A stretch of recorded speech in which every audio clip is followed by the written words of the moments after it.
अक्षय के स्टार्ट करते हैं। हाँ जस्ट मैं रिकॉर्डिंग ऑन कर रहा था। क्लास कर रहे, क्लास चालू हो गई, ट्राई कर रहे।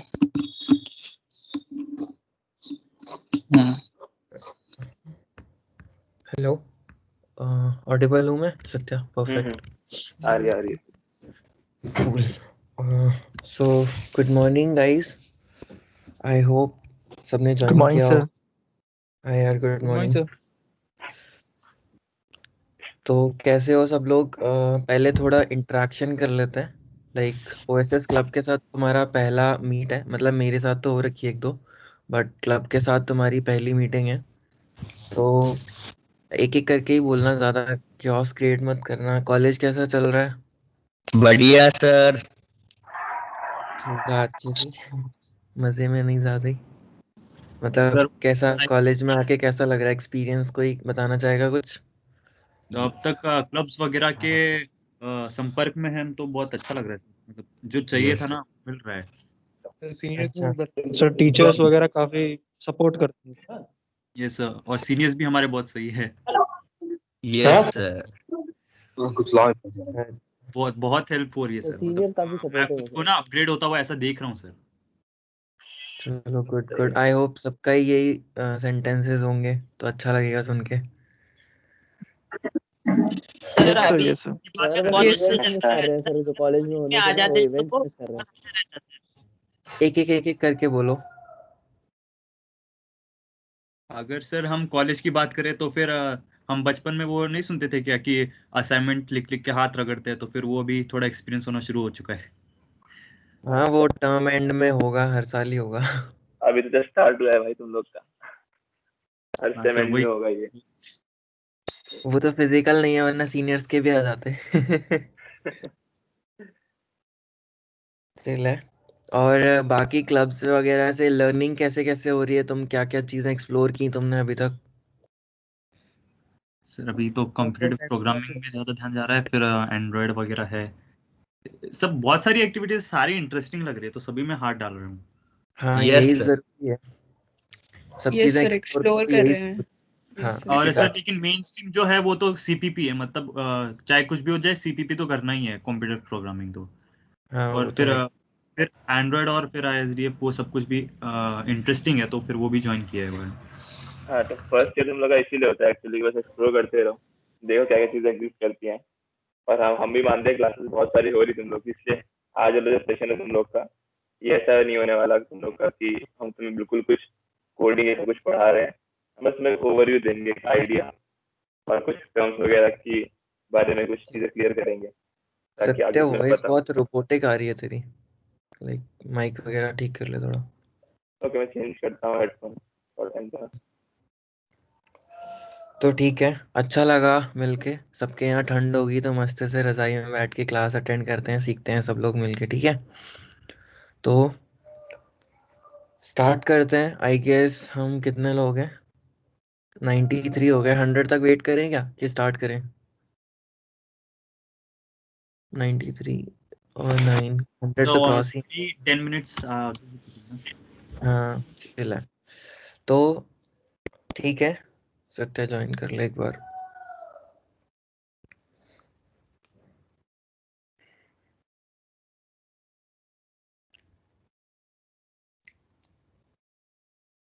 तो आज की क्लास का मैं तुम्हें जस्ट स्टार्ट करूं। देखो, ओएसएस क्लब एक फुल स्टैक वेब एप्लीकेशन, या हम कोई सॉफ्टवेयर डेवलपमेंट बोले तो उसके हमने एक सीरीज जैसी एक लेकर आए हैं। जैसे अभी डीएससी की एंड्रॉयड वाली फिनिश हुई तुम्हारी कल, तो वैसे ही एक सीरीज लेके आए हैं हम फुल स्टैक डेवलपमेंट की, कि जितने भी तुम एप्लीकेशंस वगैरह देखते हो वो सारे वर्क कैसे करते हैं एंड तुम वो डेवलप कैसे करोगे, या तुम जितनी भी चीज़ें बाकी की सीख रहे हो वो रियल लाइफ रियल वर्ल्ड में तुम उसको कैसे इम्प्लीमेंट करोगे। कि बिकॉज एट द एंड तुम लोग क्या यूज़ करते हो? सॉफ्टवेयर्स ही यूज़ करते हो, ठीक है? चाहे वो वेब ऐप हो, चाहे वो एंड्रॉयड ऐप हो, चाहे वो आईओएस ऐप हो।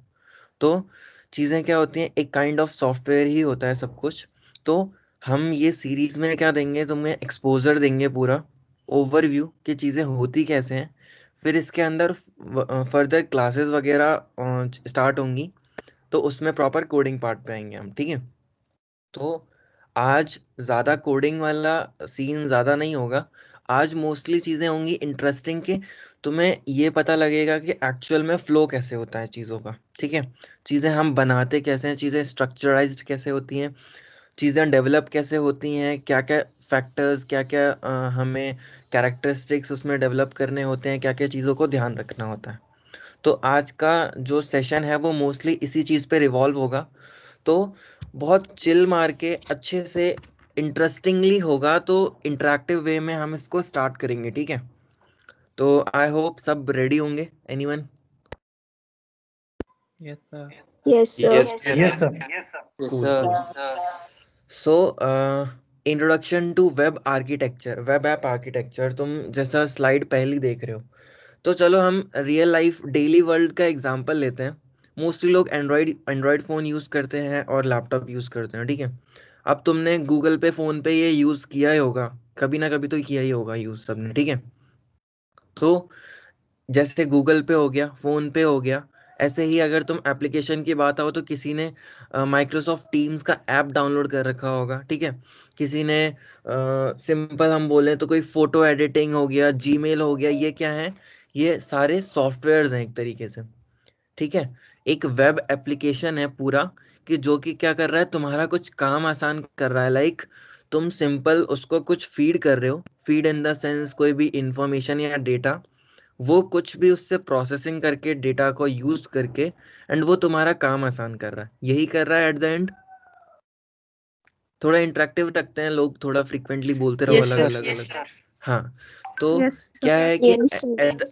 हाँ, एट द एंड यही हो रहा है। Sir. हम चाहे वेबसाइट भी यूज करें, चाहे हम कोई वेब एप्लीकेशन यूज करें, चाहे एंड्रॉयड ऐप यूज करें, चाहे अपना iOS ऐप यूज करें, हर चीज में यही हो रहा है, राइट। हमारा कुछ काम आसान कर रहे हैं, हम कुछ उनको इंस्ट्रक्शंस देते हैं, वो चीज वैसे कर रही है।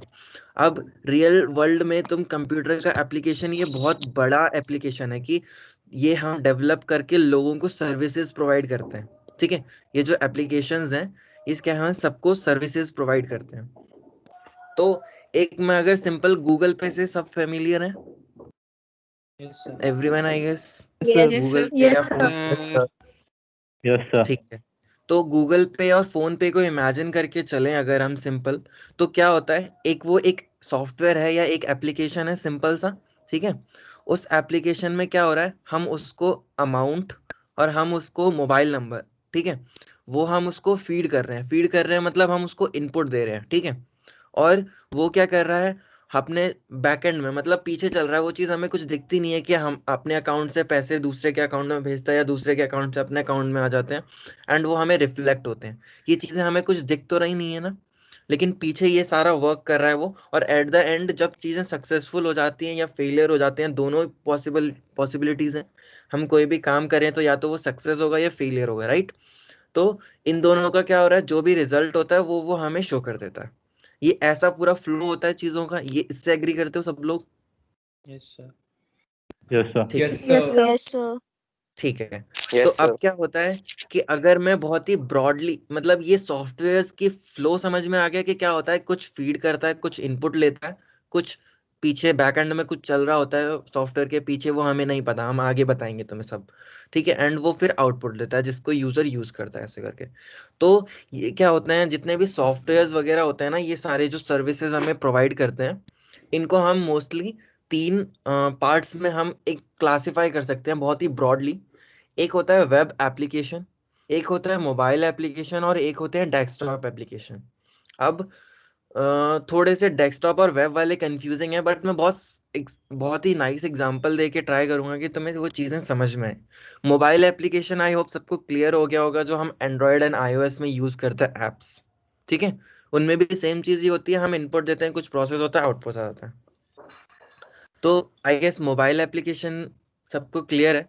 अब हम आते हैं वेब एप्लीकेशन पे। तो वेब एप्लीकेशन पे तुम, बहुत सारे लोग हैं जिन्होंने फोटो एडिटिंग टूल कुछ यूज़ किया होगा, या कैनवा, या फिर कोई पीपीटी का टूल यूज़ किया होगा, जो कि हम गूगल क्रोम पे सर्च टाइप करके और हम यूज़ कर लेते हैं। किया है, मतलब कुछ ना कुछ ऐसा यूज किया होगा कि जो हमें इंस्टॉल नहीं करना पड़ता अपने लैपटॉप या अपने लैपटॉप वगैरह में। हम बस साइट पे जाके उसको यूज करते हैं, जैसे क्या बोलते हैं जेपीजी से पीडीएफ जो तुमने मोस्टली यूज किया होगा। ठीक है, फोटो दे दो वो पीडीएफ बना के दे देता है। तो ये क्या होता है, अपने वेब एप्लीकेशन होते हैं, लाइक इंटरनेट पे ये होस्टेड है और इनको हम यूज करते हैं। ठीक है, तो इसको हम ऐसे समझेंगे। ये चीज क्लियर हुई। वेब एप्लीकेशन क्या हो गया कि जो हम इंटरनेट पे जाके किसी भी ब्राउजर पे जाके हम उसको यूटिलाइज कर रहे हैं या यूज कर रहे हैं उस सर्विस को। उसके बाद आता है डेस्कटॉप एप्लीकेशन। डेस्कटॉप एप्लीकेशन क्या होता है कि हम वो इंस्टॉल कर लेते हैं अपने लैपटॉप पे।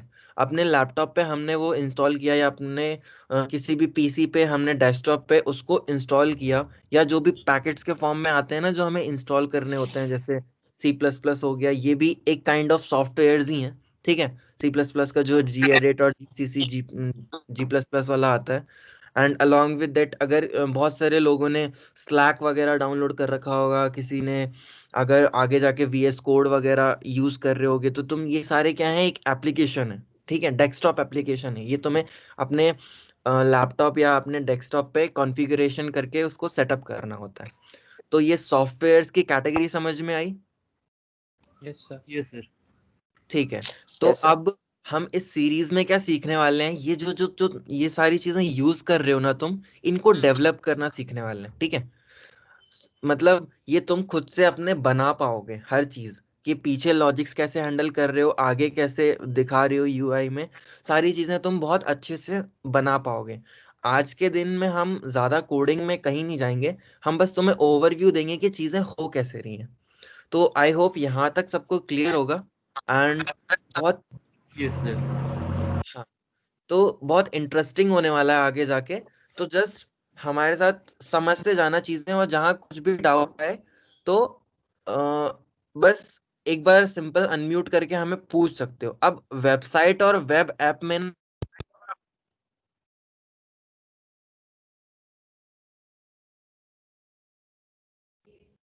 सर आपकी आवाज बंद हो गई। हेलो हेलो, अब आ रही है? हाँ सर अभी आई। Yes sir, yes sir. Okay okay. तो अब एक और टर्म तुमने सुना होगा, वेबसाइट। अब बहुत सारे लोग कंफ्यूज हो सकते हैं कि वेब ऐप में और वेबसाइट में अंतर क्या होता है सर। ठीक है, तो बहुत ही सिंपल तुम सोच सकते हो। वेबसाइट क्या है कि किसी भी चीज की इंफॉर्मेशन डिस्प्ले कर रही है। ठीक है, जैसे तुम हमारी ओएसएस की वेबसाइट पे गए हो, वो वेब ऐप नहीं है। लाइक उसमें तुम कुछ इनपुट दे के आउटपुट, ऐसा हमारे पास अभी कुछ है नहीं, राइट। हमारे पास क्या है, एक हमारी वेबसाइट है जो हम जो भी चीजें कराते हैं ए टू जेड अपने क्लब में, हमारे अचीवमेंट्स, हमारे मेंबर्स, उन सबको शो करती है। तो वेबसाइट और वेब ऐप में तुम्हें डिफरेंस समझ में आया? लाइक बहुत सारे लोग आगे जाके कंफ्यूज हो जाते हैं कि क्या अंतर होता है। Yes sir. वेब ऐप ठीक है, एक पीस ऑफ इंटरेक्शन होता है बस वेबसाइट के साथ, कि तुम उससे इंटरेक्ट करते हो, तुम कुछ इनपुट देते हो, उसी समय तुम्हें आउटपुट भी देता है ना। तो बस वेब ऐप और वेबसाइट में यही डिफरेंस है दोनों में। ऐसा कुछ ज्यादा नहीं होता, बाद में लोग कंफ्यूज होते हैं इसमें फालतू में। अच्छा, हाँ। तो यहाँ तक सबको क्लियर हो गया होगा। तो हम इस सीरीज में, अगर तुम हमारे साथ पूरे में क्या बोलते हैं फ्लो करोगे, तो तुम्हें एक एक चीज हम बहुत डिटेल में माइन्यूटली हम बताएंगे कि कैसे चीजें हो रही हैं एंड कैसे पूरा फ्लो होगा। तो यहाँ तक समझ में आया? एक बहुत ही ब्रॉड व्यू में अगर तुम सब अपने दिमाग में फ्लो रखो, तो हम एक कुछ ऐसा सॉफ्टवेयर जैसा डेवलप कर रहे हैं जिसमें हम कुछ इनपुट देंगे, वो हमारे लिए कुछ कैलकुलेशन या कुछ जो भी हमें अपना काम करवाना है वो चीज़ कन्वर्ट करेगा, पीछे प्रोसेस करेगा उस इनपुट से, एंड वो हमें आउटपुट देगा। ये फ्लो समझ में आ गया सबको? यस। हाँ। तो सिंपल तुम सोच सकते हो, जैसे हार्डवेयर होता है, हार्डवेयर में भी तो हम कुछ ऊपर उसको फीड करते हैं ना। कि जैसे हार्डवेयर का कोई भी एग्जांपल लो, तो हम कोई भी मशीन वगैरह होगी, ग्राइंडिंग मशीन हो गई या कुछ भी हो गई, हम उसको देते हैं, वो मशीन में प्रोसेस करता है एंड हमें वापस देता है। तो ऐसे ही ये सॉफ्टवेयर है, इसमें हम डेटा देंगे एंड वो डेटा को प्रोसेस करेगा एंड देन वापस आएगा। ठीक है, तो अब हम इसको और डिटेल्ड में आगे चलते हैं। इतना सबको क्लियर हो गया? Yes sir. Yes sir. Okay, yes आगे सर। चलते हैं। ओके। सो मैं अनम्यूट हूँ ना? हाँ चलो ठीक है। ओके, सो तुम्हें ये डायग्राम दिख रहा है ना? Yes sir. दिख रहा है सर।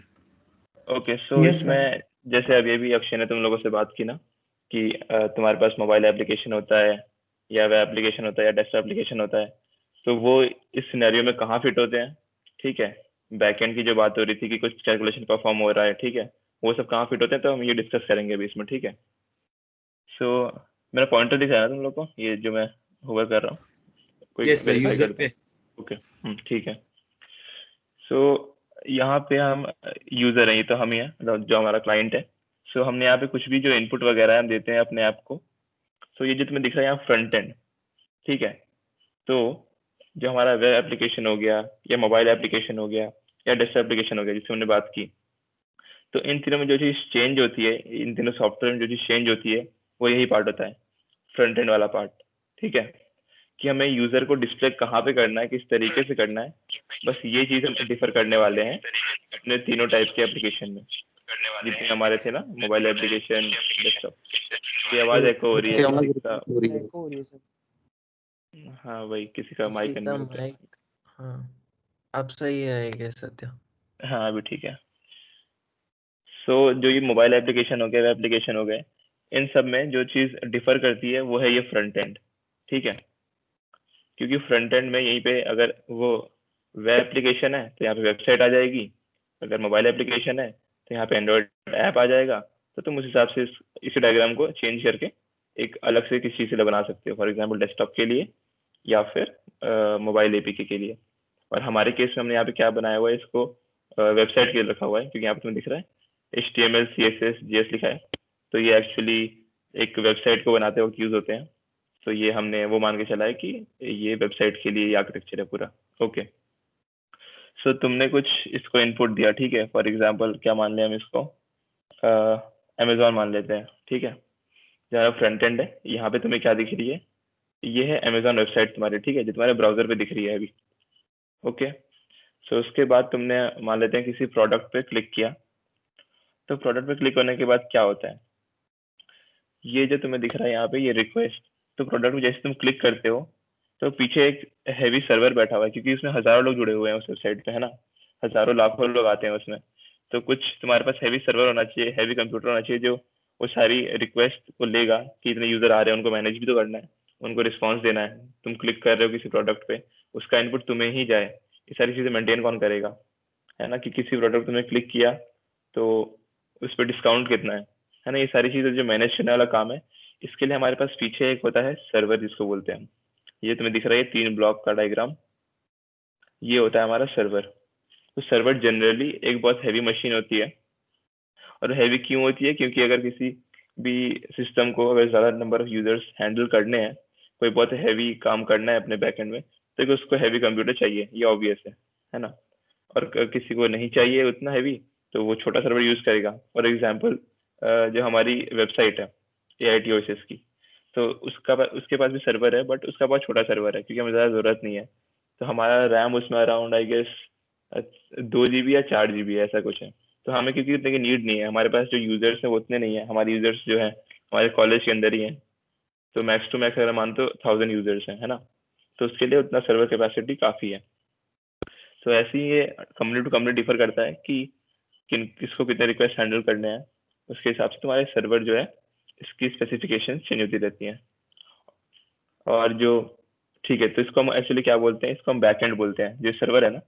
अच्छा, जो सर्वर पे जो भी तुम इनपुट वगैरह दे रहे हो, उस पर कुछ कैलकुलेशन परफॉर्म हो रही है ना, कुछ ना कुछ तो पीछे हो रहा है जिसके बाद तुम्हें आउटपुट आ रहा है, ठीक है।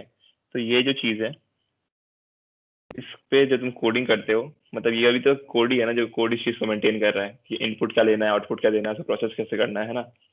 तो उसके लिए हमें कोड करना पड़ता है, तो उसको हम बोलते हैं कोडिंग दी बैकएंड, ठीक है। तो ये तुम्हारा हो गया फ्रंट एंड, जिसमें वेबसाइट वगैरह बना रहे थे। फिर यहाँ पे आ गया कोडिंग बैकएंड, तो यहाँ पे हम बैकएंड वगैरह बनाते हैं। और फिर हमारे पास होता है जो तुम्हें यहाँ पे दिख रहा है डेटाबेस या फाइल सिस्टम।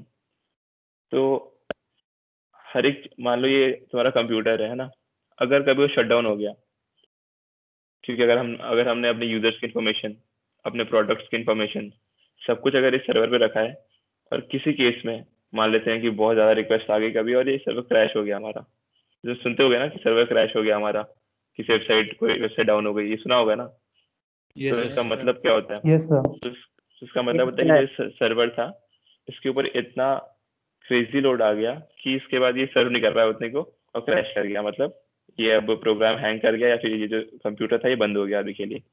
सो अगर मैंने अपना पूरा डेटा, फॉर एग्जाम्पल मेरे यूजर कौन कौन है, उन्होंने क्या क्या बाई किया, अगर मैं ये सब अपने सर्वर पे रख दूं तो बहुत दिक्कत वाली बात है कि अगर कभी ये क्रैश हो गया या कुछ हो गया तो मेरा डेटा वो उड़ जाएगा पूरा, है ना।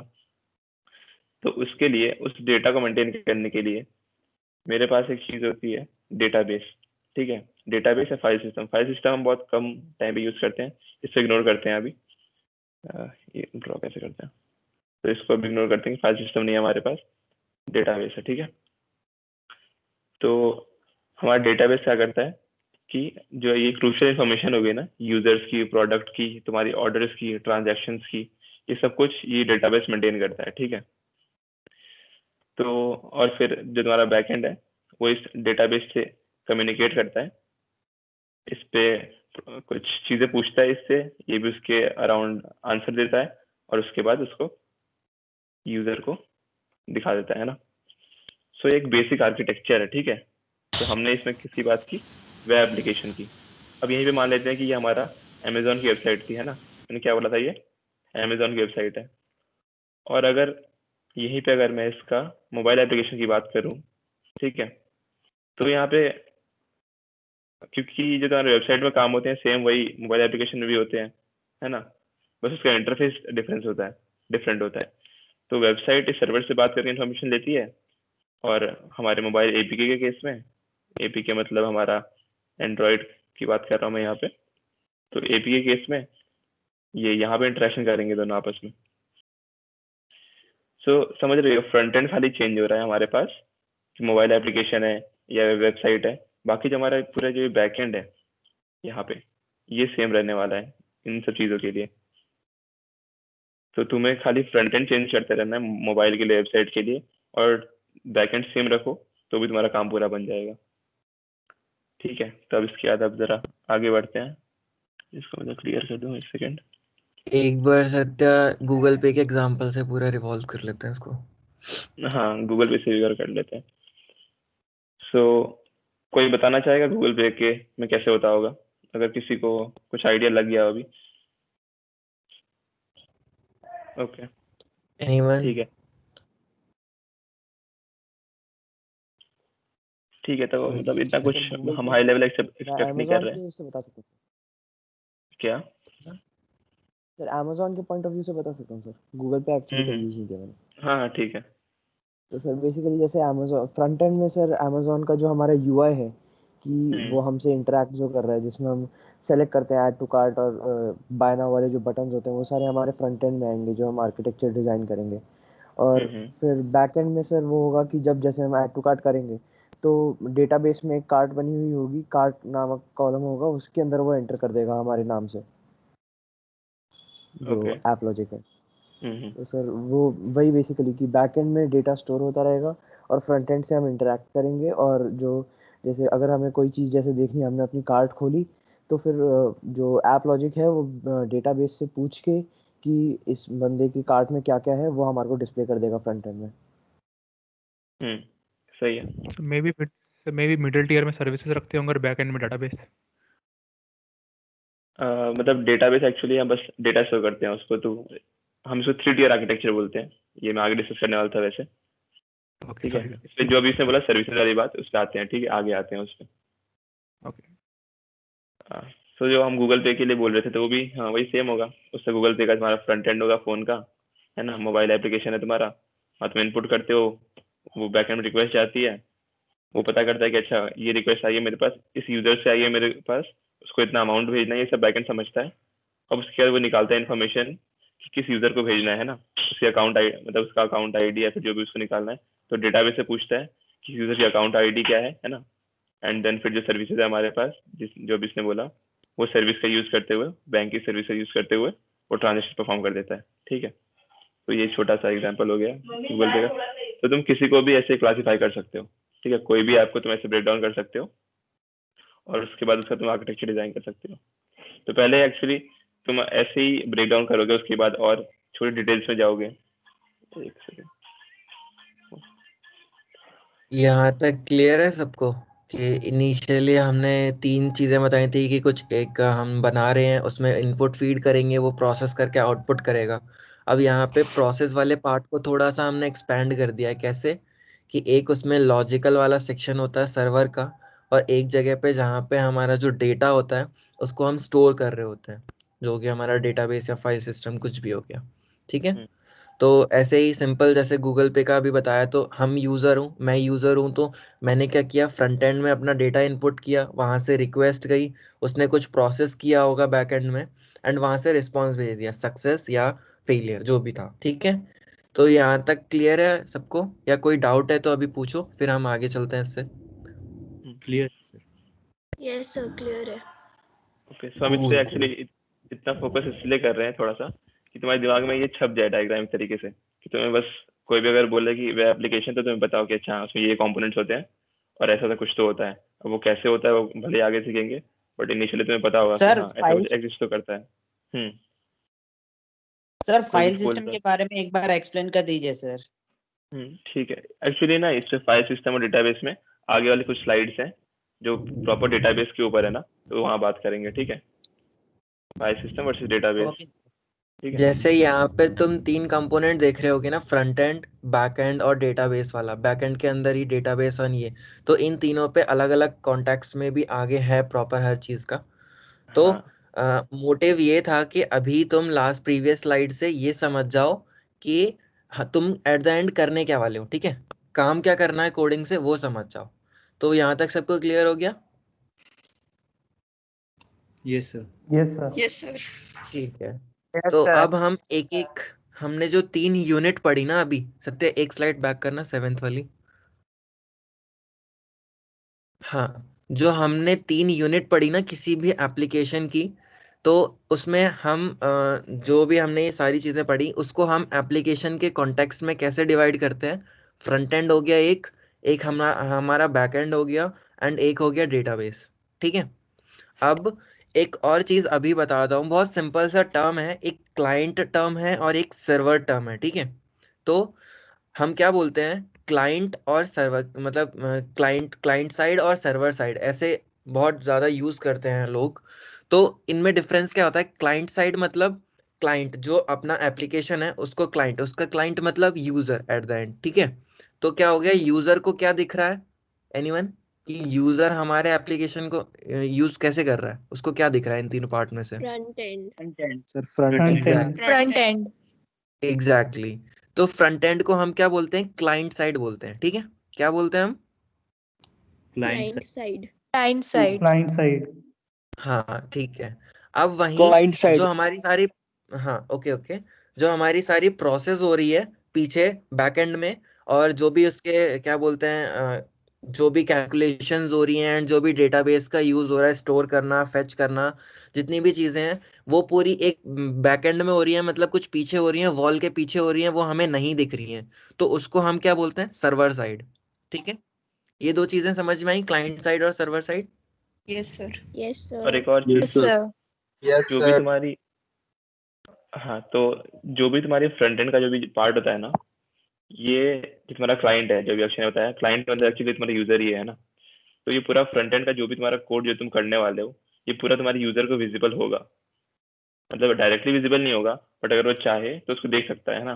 किसी भी वेबसाइट पे तुम कोड को देख सकते हो। फॉर एग्जाम्पल, अगर यहाँ पे हम अपने ओएसएस की बात करें और यहाँ पे ये जो लास्ट ऑप्शन है राइट क्लिक करके इंस्पेक्ट का, इस पे क्लिक करें तो यहाँ कोड विजिबल है। ठीक है। सो ये जो तुम्हें दिख रहा है पूरा मेरा कोड है ये। सो हमें फ्रंट एंड में कभी भी अपनी जो क्रूशियल इन्फॉर्मेशन हो गई, मान लो यूजर की इन्फॉर्मेशन हो गई कोई, या ऐसा कुछ इन्फॉर्मेशन हमें ये इस कोड में रिवील नहीं करना है ना। फ्रंट एंड वाला जो पार्ट है, तो ऐसी जो चीजें यहाँ पे रिवील नहीं होंगी। जो यूजर की इन्फॉर्मेशन है वो पूरी हमारी कहाँ पे होंगी, यहाँ बैकएंड में होनी चाहिए। तो जो तुम अभी ISTF वाले पढ़ा रहे हैं, ठीक है, तो वो चीजें भी मतलब वेब एप्लीकेशन जब तुम बनाते हो तो वो भी चीजें ध्यान में रखनी होती है। ठीक है।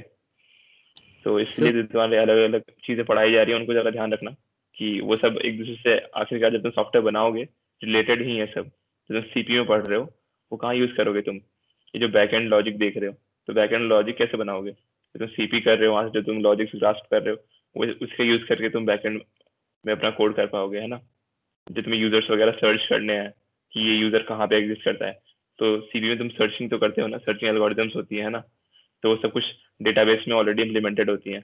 तो सब तुम्हें तभी समझ में आएगा जब तुम्हें इन सब चीज़ों की अलग अलग चीज़ों की नॉलेज होगी। इसीलिए सब तुम्हें अभी पढ़ा रहे हैं अलग अलग, बट एट दी एंड तुम्हें जाके सबको जोड़ना है और एक चीज़ बनानी है ना, मतलब तुम्हें सॉफ्टवेयर बनाने हैं एट दी एंड।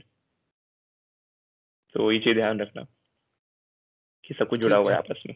ठीक है, तो front end, back and, database, ये 3 चीजें समझ में आई। अब हम क्या करेंगे, सबसे पहले मैंने तुम्हें सिंपल बताया था ना, इनपुट मशीन आउटपुट, उसको थोड़ा और ब्रॉड किया तो मैं बैक एंड पे आया, बैक एंड एंड डेटाबेस। अब मैंने तीनों को एकदम बहुत ही माइन्यूटली क्लासिफाई कर दिया है 3 पार्ट्स में, front end development, back end development and database.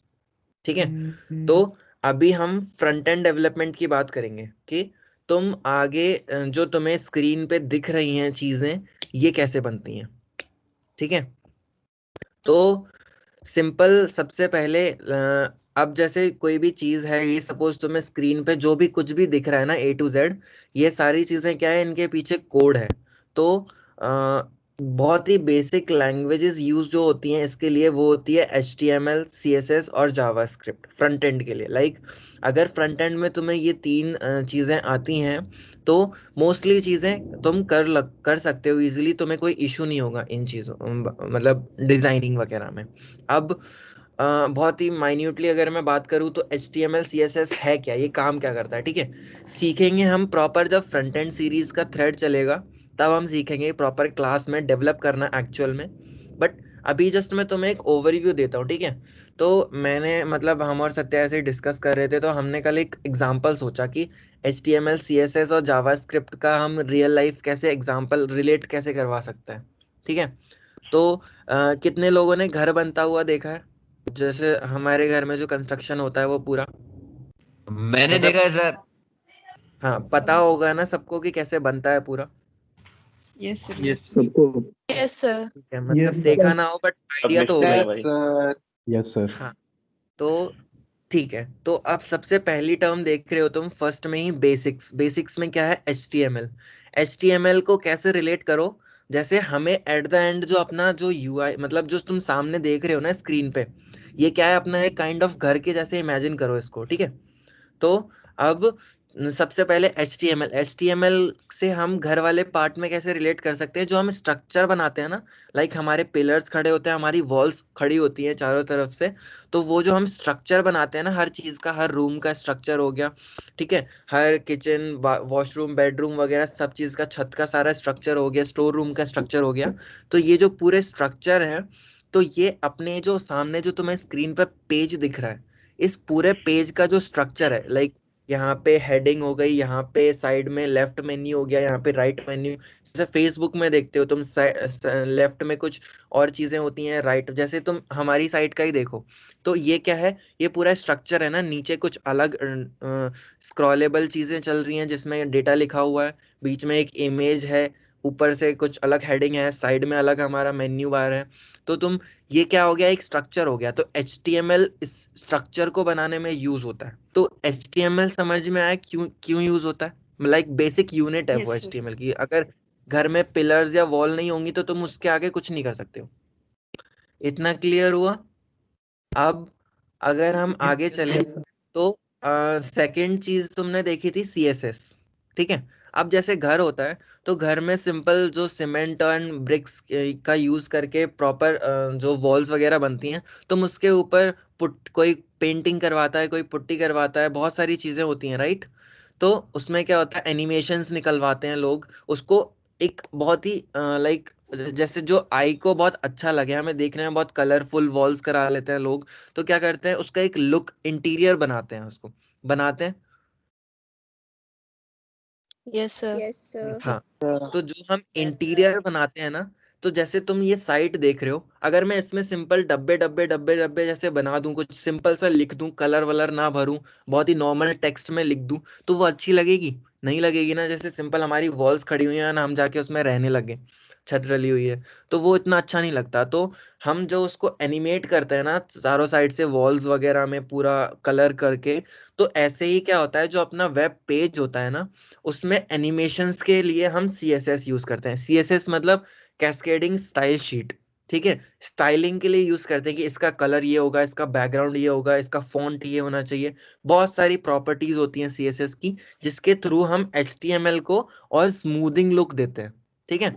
जैसे हमारी, अगर तुम वेबसाइट में जाओगे सत्या, एक बार उस पेज पे जाना, तो वेबसाइट पे जाओगे तो ऊपर देखो ओपन सोर्स का रेड कलर है, इसका ब्लू कलर है, वो अलग थोड़ा बड़ा फॉन्ट है, नीचे जो डिस्क्रिप्शन लिखा हुआ है वो छोटा फॉन्ट है, साइड में इमेज है। अगर मैं इस सबको, ये इसमें से सारे कलर हटा दूं मैं, तो ये साइट कैसी लगेगी, बहुत ही गंदी सी और अजीब सी नहीं लगेगी, ठीक है।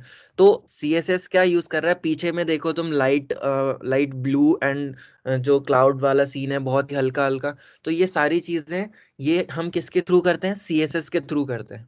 यहाँ तक क्लियर हुई सारी चीजें? Yes, sir. Yes sir. Yes, sir. Sir.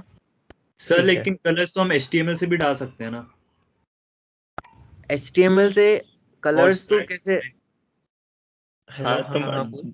Yes sir का डाल सकते हैं सर। हाँ हेडिंग्स कलर्स वगैरह डाल सकते हेडिंग हैं। से उसके ना, थे आप। उसके टेक्स्ट फॉन्ट उसमें everything we can change sir. उसमें एक स्टाइल नाम का कीवर्ड डालते हो? वो मेन आ काम जाता ये CSS CSS का में ही ही, होता जो है भी सर तुम एक्चुअली, ओके सर।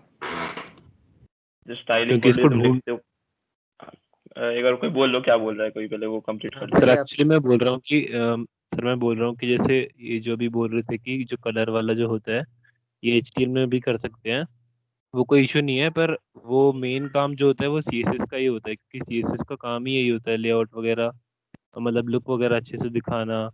तो अगर हम उसको बीच में कहीं लिख देंगे तो बाद में हमें चेंज करना होगा, तो हमें ही प्रॉब्लम होगी उसमें, इसलिए इसको सब CSS में ही करते हैं। अच्छा, कलर HTML में कैसे भरता है? सर कलर HTML में ऐसा होता है कि एक्चुअली जो मेन हमारी बॉडी होती है उसके ऊपर स्टाइल वाला लिख के एक वो होता है, स्टाइल के बॉक्स जो होते हैं उसके अंदर हम फॉन्ट CSS की साइज प्रॉपर्टी। Font colour.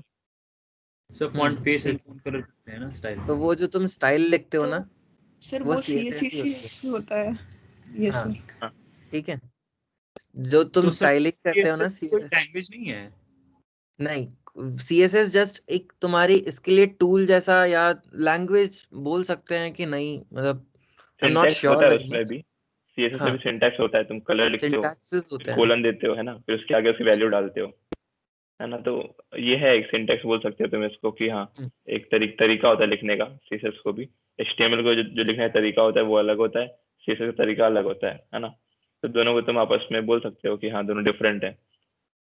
तुम CSS और HTML दोनों को मिला के भी लिख लेते हो, जो तुम अगर जिसको आती हो HTML CSS, तो उसमें तो मान लो H1 का टैग डाल के style equal to colour red डाल दिया तुमने हाँ वही। HTML CSS दोनों को मिला दिया। तो तुम लोग सोच रहे हो कि CSS कुछ अलग ही है, HTML कुछ अलग है, तो ऐसा नहीं है, दोनों को मिला के भी लिखा जा सकता है। बट जो अगर हम एक आर्किटेक्चर की बात करें अपने फ्रंट एंड में, तो उसमें दोनों को हमें अलग अलग क्लासीफाई करना पड़ेगा ना, कि HTML जो हमारा स्ट्रक्चर हो गया, CSS जो कलरिंग पार्ट हो गया, तो हम उस सेंस से बात कर रहे हैं, हम एग्जैक्ट कोडिंग पार्ट पे बात नहीं कर रहे हैं तुमसे कि दोनों मिले हुए हैं या अलग अलग हैं। मतलब ये सारे यूज एक साथ होते हैं, तो इसलिए लगता है कि क्या बोलते हैं, बहुत ही सेम ही है। लाइक जैसे ये एक बंदा ही कंफ्यूज हो गया था कि जो हम कलर वगैरह है वो हम HTML में ही दे सकते हैं। तो वो जो तू स्टाइल लिख रहा है ना, स्टाइल को लिखने के भी 3 तरीके होते हैं, या तो अलग से शीट बनाए, या किसी भी इनलाइन स्टाइलिंग कर ले, या सिंपल HTML पेज में ऊपर बॉडी में स्टाइलिंग कर ले, ठीक है। तो ऐसे करके 3 चीजों से हम स्टाइल करते हैं, तो वो भी CSS ही यूज कर रहे हैं। CSS में बहुत सारी प्रॉपर्टीज हैं, तुम वही यूज कर रहे हो, राइट? तो ओके आई होप क्लियर हो गया होगा जो भी बोल रहा था उसको, कि मैं क्या यस बोलना चाह रहा हूँ। Yes sir, yes cool sir, cool. Thank you sir. Thank you. तो CSS ओके, का दोनों के बीच में है डिफरेंस है, तो ये चीज समझ में आई। एक बिल्डिंग ब्लॉक है, दूसरा एनिमेशन के लिए है, ठीक है। Yes sir. अब उसके बाद तीसरी चीज, सत्या CSS हटा रहा है क्या? हाँ वही देख रहा था। हाँ, वही कि एक बार दिखा देते हैं कि अगर हमने स्टाइल शीट हटा दी तो क्या होगा। जैसे देखो स्टाइल शीट यहाँ पे इंक्लूड की हुई है, इसको अगर हम हटा दें आई गेस चेंजेस होंगे। हाँ हटा दी मैंने स्टाइल। तो अब ये है देखो, ये प्योर HTML से बना हुआ है। अब ये तुम्हें अच्छा लग रहा है? बिल्कुल नहीं सर। तो सर बस ये सारी चीजें होती हैं, दिस इज द डिफरेंस। समझ आया? अब इसमें हम CSS डाल देंगे तो उसे रिफ्रेश कर ले, ऐसा दिखेगा। वो पूरा नक्शा बदल देगा CSS का, तो जरूरी है CSS। समझ में? हाँ, यस सर, तो बहुत दोनों के बीच में डिफरेंस है। अब आई गेस समझ आ गया होगा दोनों चीजें। बिल्कुल। सर हाँ हेलो, सर हाँ बोलो। सर आपने जब स्टाइल शीट हटाई थी ना सर, तब वो हाँ, पीछे बैकग्राउंड में इमेज भी है ना सर, तब वो मतलब रिमूव होना चाहिए ना सर, स्टाइल शीट जब आपने हटा दी तो। इमेज नहीं, को जैसे HTML में बैकग्राउंड में अलग तरीके से इंक्लूड करते हैं। अच्छा देखो एक जो जब मैं स्टाइल शीट हटाई थी तो यहाँ से जो इमेजेस रिमूव हुई थी, क्योंकि इमेज को अपने कोड में लिखने के दो तरीके होते हैं एक्चुअली, या तो HTML में डाल दो इमेज SRC करके, या फिर तुम स्टाइल में डाल सकते हो इमेजेस को, ठीक है। तो जो भी इमेजेस मैंने स्टाइल में डाली हुई थी वो हट गई, और जो मैं नहीं डाली हुई थी स्टाइल में, प्रॉपर उसको HTML में लिखा हुआ था, वो बची रह गई थी, है ना। यही हुआ था हमारे साथ। सर ये मार्कअप लैंग्वेज सर, का मतलब क्या होता है सर? फोटोस है ना सर, एनिमेशन वो मतलब डायरेक्ट HTML में इंक्लूड कर सकते हैं क्या without use of CSS? Sorry क्या बोला, फिर रिपीट इमेज सर करना जो एक बार। बैकग्राउंड में फोटो है ना सर, वो ब्लू वाली फोटो, तो मतलब हम्म। वो CSS ना इंक्लूड ना करके तब भी वो HTML में इंक्लूड कर सकते हैं क्या सर, वो फाइल के मतलब उस टाइप में वो हाँ फोटो? कर सकते हैं। Image source simple image tag होता है CSS का, सॉरी HTML का। HTML में एक IMG टैग होता है जिसके यूज से तुम फोटो इंक्लूड कर देते हो उसमें। Okay sir. अब वही जो फोटो है हमने बीच में अलाइन की है, ठीक है, उसके लिए तुम्हें CSS यूज होती है कि यहाँ से मार्जिन देनी है, पैडिंग देनी है, या उसको सेंटर करना है। समझ रहे हो? यस ठीक है, तो यहाँ तक HTML CSS का वाली फंडे समझ में आए। एंड वो स्टाइल शीट हमने सारी आई गेस रिमूव नहीं की थी, कुछ स्टाइल शीट की थी। बहुत सारी स्टाइल शीट एक पेज पे लगी हो सकती हैं, कोई इशू नहीं है, ठीक है। तो उसके बाद आती है JS। तो हम JS को घर वाले एग्जाम में मतलब उतना ज़्यादा रिलेटेबल नहीं होगा, बट हम एक तरीके से सोच सकते हैं कि जैसे घर में इंटरनली बहुत सारी फंक्शनैलिटीज होती हैं, जैसे हमारा पानी आ रहा होता है, हमारी इलेक्ट्रिसिटी सप्लाई हो रही होती है पूरी जगह पे, तो हर रूम्स में अपनी इलेक्ट्रिसिटी पहुंची होती है। तो ये क्या होता है कि कहीं से कुछ सप्लाई हो रही है इंटरनली, ठीक है, फंक्शनैलिटी के लिए। तो वैसे ही अपने HTML और CSS वाले जो हमने पेजेस बनाए हैं उसमें हम कुछ फंक्शनैलिटीज जोड़ते हैं कभी कभी। जैसे कि सिंपल बोले कि कोई भी स्पिनर हो गया, या जैसे ये फंक्शनैलिटी के आगे जाके स्क्रॉल हो रहे हैं, ये इस बटन पे क्लिक करने पे स्क्रॉल हो रही हैं चीज़ें। तो इन सबको हम JS के यूज से इम्प्लीमेंट करते हैं, मतलब थोड़ी लाइवलीनेस लेकर आते हैं अपनी वेबसाइट में JS के थ्रू, जैसे थोड़ा थोड़ा वर्क हो। यहाँ तक समझ आया? जैसे एक बल्ब वाला एग्जांपल देखते हैं। जैसे ये बल्ब है, अब इसमें क्या हो रहा है, हम क्लिक कर रहे हैं ना तो ये येलो हो रहा है, लाइट अप हो जाता है। अब किसी को प्रकाश, अच्छा, किसी को कोई बताना चाहेगा कि ये कैसे हो रहा होगा? कोई गेस करो ये हो कैसे रहा है, किस पे क्लिक करने पे लाइट जल जा रही है, ऑफ हो जा रहे हैं, यहाँ जहाँ जहाँ पे ग्रे है वहां पे होवर येलो हो करने जा पे रहे हैं। सर थोड़ा इमेज होवर करने पे क्या होता है कि CSS में एक प्रॉपर्टी होती है, होवर करने पे जो कलर हम्म, होता है वो चेंज कर सकते हैं हम, या फिर क्लिक करने नहीं पे ना, भी होता है हम ऑप्शन। सर एक नहीं सर, हिडन इसमें बटन तो होगा, इमेज इमेज चेंज हो जाती होगी। इमेज चेंज हो हाँ जाती होगी सर। हाँ, तो इसमें इमेज चेंज हो रही है, मतलब जो बोला था वो भी सही है कि हाँ वैसे भी कर सकते हैं, वो भी एक तरीका है सोचने का। बट इसमें बस क्या हो रहा है कि हम क्लिक कर रहे हैं, इमेज रिप्लेस हो जा रही है वहां पे, और इतनी जल्दी हो रही है हिडन इतना पता बटन नहीं चल रहा। क्या कोई कुछ बोल रहा था? सर हिडन बटन हो सकता है। और हाँ, वो बटन नहीं है hidden, वो बस इमेज के ऊपर डिफाइंड है कि कोई अगर इमेज पे क्लिक करे, जैसे यहाँ लेफ्ट में कोड दिख रहा है, तो कोड वैसे मत जाओ अभी, लेकिन जिसको देखना है देख लो एक बार। तो यहाँ पे बस क्लिक करने पे यहाँ पे लिखा हुआ है ना कि ऑन क्लिक चेंज इमेज, तो एक फंक्शन है कि ऑन क्लिक करने पे एक चीज एग्जीक्यूट हो जा रही है और वो कोड यहाँ पे लिखा हुआ है कि कैसे चेंज करना है उसको, तो वो तो क्लिक तो करने ये पे चेंज हम हो रही है। जावास्क्रिप्ट के थ्रू करते हैं। और ये काम JS के थ्रू हुआ है। हाँ तो यहाँ तक ये तीनों। हाँ हाँ पूछो। ओएस कौन सा यूज कर रहे हो? यार ये Ubuntu। उबुंटू है, बट ये कस्टमाइज है थोड़ा, तो ऐसी क्लासेस में आते रहना, सिखा दूंगा कैसे करना है ये। ठीक है, तो HTML CSS JS ये थोड़ा क्लियर हुआ कि कहाँ पे किस चीज का यूज होता है, हम कैसे कैसे चीजें करते हैं। Yes, sir. Yes sir. ठीक है, अब Yes, दूसरा sir. पॉइंट तुम देख रहे हो इसमें फ्रेमवर्क एंड लाइब्रेरीज। ठीक है, तो फ्रेमवर्क अब जैसे HTML CSS हो गया, इनसे बिल्ड करके हम कुछ कुछ चीजें बनाते हैं, जैसे पेजेस हो गए या कंपोनेंट्स हो गए, कुछ पर्टिकुलर स्टाइलिंग हो गई हर चीज की। तो अब क्या होता है कि वो जो स्टाइलिंग है ना, वो बहुत ऐसी जेनेरिक सी है कि वो हर एक बंदे को ही यूज में आ जाती है। तो ऐसी ही कुछ छोटे छोटे कंपोनेंट्स मिलके फ्रेमवर्क या लाइब्रेरीज बन जाती हैं। जैसे अपनी फ्रेमवर्क का एग्जांपल लूँ तो एंगुलर है, लाइब्रेरीज का एग्जांपल लूँ तो रिएक्ट है, फ्रेमवर्क का एक और एग्जांपल लूँ तो व्यू है अपने पास। ठीक है, फ्रंट एंड में। तो क्या होता है कि फ्रेमवर्क और लाइब्रेरीज में कुछ इनबिल्ट फंक्शन होते हैं। अच्छा, इसको अगर बहुत अच्छे से रिलेट करवाऊं तो तुमने C++ का कोड लिखा है? बहुत ही सिंपल सा लिखा होगा, सीन से आउट वाला लिखा होगा, हेलो वर्ल्ड वाला, आई गेस। कल ही एंड्रॉइड वाले में Yes, sir. कॉटलिन Yes, से sir. दिखाया Yes, था sir. मैंने तुम्हें। Yes, sir.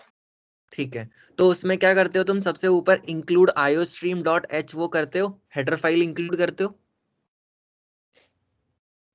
Yes Yes, sir. sir. Yes, sir. Yes, Yes, sir. sir. Yes, sir. हाँ, तो जब तुमने हेडर फाइल इंक्लूड की तो उस हेडर फाइल में पीछे कुछ फंक्शंस बने हुए हैं, वो भी C++ से ही बने हुए हैं, राइट? जैसे जो सी इन सी आउट है वो भी पीछे कुछ डिफाइंड है वो। ठीक है, तो उसमें क्या होता है कि जब तुमने इंक्लूड कर लिए तो तुम उनको सीधे डायरेक्ट यूज कर लेते हो।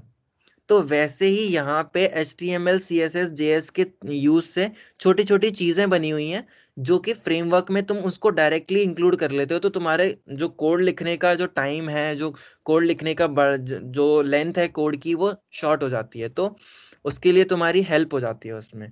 तो फ्रेमवर्क एंड लाइब्रेरीज ये होती हैं, हम आगे जाके इन पे और अच्छे से डिस्कस करेंगे। ठीक है, तो प्री डिफाइंड टेम्पलेट्स जैसे हमें ये प्रोवाइड करती हैं। सर अब सर उसके समझा बाद नहीं सर। सर आप क्या बोल रहे थे अभी? ये फिर सिमिलरिटी HTML में कैसा है ये?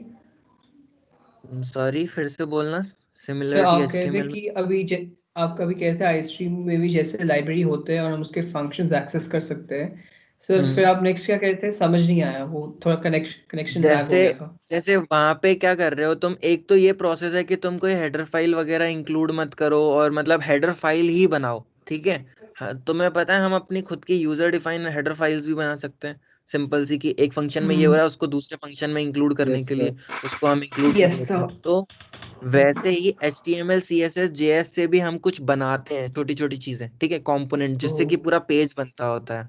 तो वही कंपोनेंट यहाँ पे फ्रेमवर्क या लाइब्रेरीज में एक टेम्पलेट के जैसे प्रोवाइड किए कर दिया जाता है हमें। जैसे कि वहां पे लाइब्रेरी iostream लाइब्रेरी है। ठीक है, तो उसको जैसे तुम इंक्लूड करते हो, ऐसे ही हम यहाँ पे टेम्पलेट के थ्रू उस चीज को इंक्लूड कर लेते हैं। तो हमें जो उसके पीछे का जो इतना बड़ा सा जो कोड है ना, वो नहीं लिखना पड़ता है। ठीक है, और अच्छे से जब तुम आगे जाके समझो, यूज करोगे ना, तो मैं सिंपल सा बोलूं कि अगर तुझे कोई ये वाला सिंपल पेज बनाना है, ठीक है, पेज बनाना है, ये जो तुम्हें दिख रहा है ना, ये फ्रंट एंड डेवलपमेंट बेसिक्स और ये हेडिंग हेडिंग ये सब कुछ अगर तुम्हें डिजाइन करना है तो तुम HTML CSS से कर सकते हो, राइट? और यस सर। उसमें क्या करोगे तुम? हर एक के लिए टैग दोगे कि इस लाइन में ये लिखो, इस लाइन में ये लिखो। और वहीं अगर मैं तुझे, और फिर तुम क्या करोगे? इमेज को और ये फ्रंट एंड डेवलपमेंट वाले इन दो बॉक्सेस को एक साथ अलाइन करोगे एक ही रो में। ठीक है, ऊपर नीचे ना हो। तो अगर मैं यही बोलूं कि मेरा जो फ्रेमवर्क या लाइब्रेरी है वो तुम्हें पहले से ऐसा स्ट्रक्चर बना के देगा, तुम इसमें कुछ डेटा लिख दो या तुम उसको अपने हिसाब से कस्टमाइज कर लो, तो वो काइंड ऑफ, समझ रहे हो, टेम्पलेट जैसा हमें कुछ मिल गया, उसमें हमने अपने हिसाब से चेंजेस कर लिए। Yes yes okay sir. Sir हाँ, बूटस्ट्रैप फ्रेमवर्क ही है ना?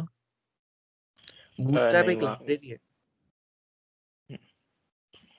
दोनों में डिफरेंस है एक्चुअली, फ्रेमवर्क लाइब्रेरी में, बट इस पे भी हम डिस्कस नहीं करेंगे हाँ, अभी। बस आगे ऐसा जाके मान लो करेंगे जब फ्रंट एंड हाँ, वाले आगे जब करेंगे। फ्रंट एंड की सीरीज आएगी तब उस टाइम फ्रेमवर्क लाइब्रेरी के बारे में डिस्कस करेंगे, क्योंकि इसमें भी दोनों में एक डिफरेंस होता है, सिग्निफिकेंट डिफरेंस है दोनों में भी। ठीक है, ऐसा हाँ तो एक छोटे एग्जांपल में बता देता हूँ वैसे फ्रेमवर्क और लाइब्रेरी के बीच में डिफरेंस। फ्रेमवर्क क्या होता है कि तुम्हें उसने एक स्केलेटन दे दिया, अब तुम्हें बोलेगा कि हाँ अब इसके अंदर तुम कोड कर सकते हो। ठीक है, लाइब्रेरी में क्या होता है कि तुम अपना कोड खुद से लिखते हो एंड उसके बाद तुम अपनी नीड के हिसाब से लाइब्रेरी के फंक्शन को कॉल करते हो। ठीक है, तो ये छोटा सा मैंने डिफरेंस दे दिया है, आगे डिटेल में इसकी जब स्टार्ट करेंगे फ्रंट एंड के बारे में तब करेंगे बात। ठीक है, और सर हमारा काम यहाँ पे है कि हम लाइब्रेरी बनाएंगे, फंक्शंस बनाएंगे अपने, और फिर कॉल आउट करेंगे दूसरे से मतलब एक हाँ। दूसरे से, ताकि हम बनाए। ओके सर, ठीक है, फॉर समझ आ एग्जाम्पल गया। तूने बनाया, या फिर मान ले वर्ल्ड में किसी ने भी कुछ अच्छा कुछ मतलब मान ले कोई कोड लिखा, कोई एनिमेशन वगैरह कोड लिखा है ना, तो अगर उसको किसी को देना है, फॉर एग्जाम्पल तुझे यूज करना है, तो तुझे कैसे देगा, है ना? तो तुझे एक लाइब्रेरी के फॉर्म में ग्लोबली वो डाल देगा ऑनलाइन, और फिर बस तू उस लाइब्रेरी को इंस्टॉल कर लेगा, कॉल कर लेगा एंड उसे फंक्शन यूज कर लेगा, है ना? जैसे हम कोड शेयरिंग भी कर सकते हैं इसी के थ्रू, कि किसने कुछ बनाया उसको लाइब्रेरी के फॉर्म में पैकेज किया एंड सेंड कर दिया ऑनलाइन, तो जिसको यूज करना है सर उसको यूज कर सकता है। ओके सर, सर देन मैं नो सर कि ये जो हम ग्लोबली ये लाइब्रेरी ये फंक्शंस हम बनाएंगे, स्टोर करेंगे, ये हम किससे करेंगे? हम HTML से बनाएंगे या फिर किससे बनाएंगे? और फिर मिला कॉल हुआ होगा, आउट? तीनों चीजें मिली हुई होंगी। चलिए आगे बात करेंगे इसके बारे में, वरना बाकी जिनको ओके नहीं आता है फिर वो पीछे छूट जाएंगे इसमें, इसीलिए। बिल्डिंग सर ब्लॉक्स मुझे भी HTML नहीं आता। CSS JS ही होगा। बिल्डिंग ब्लॉक हर चीज का HTML CSS JS ही होगा, इतना ध्यान रखना है बस। ठीक है अब सर, तीसरा थैंक यू। पॉइंट है UI और UX का, यूजर इंटरफेस यूजर एक्सपीरियंस। ठीक है, इसमें क्या होता है कि जो तुम देख रहे हो, जो आगे पूरा इंटरफेस देख रहे हो किसी भी पेज का, उसको हम UI बोल देते हैं। सिंपल सी, बहुत ही सिंपल लैंग्वेज में बताएंगे, जैसे जब क्लास स्टार्ट होंगी फ्रंट एंड की प्रॉपर, तो उसमें और इस पे फोकस कर सकते हैं। एंड यूजर एक्सपीरियंस की बहुत ही सिंपल सा अगर हम देखें तो गूगल मीट किसी ने यूज किया recently? Yes, sir. Yes sir, Yes, yes sir. Sir.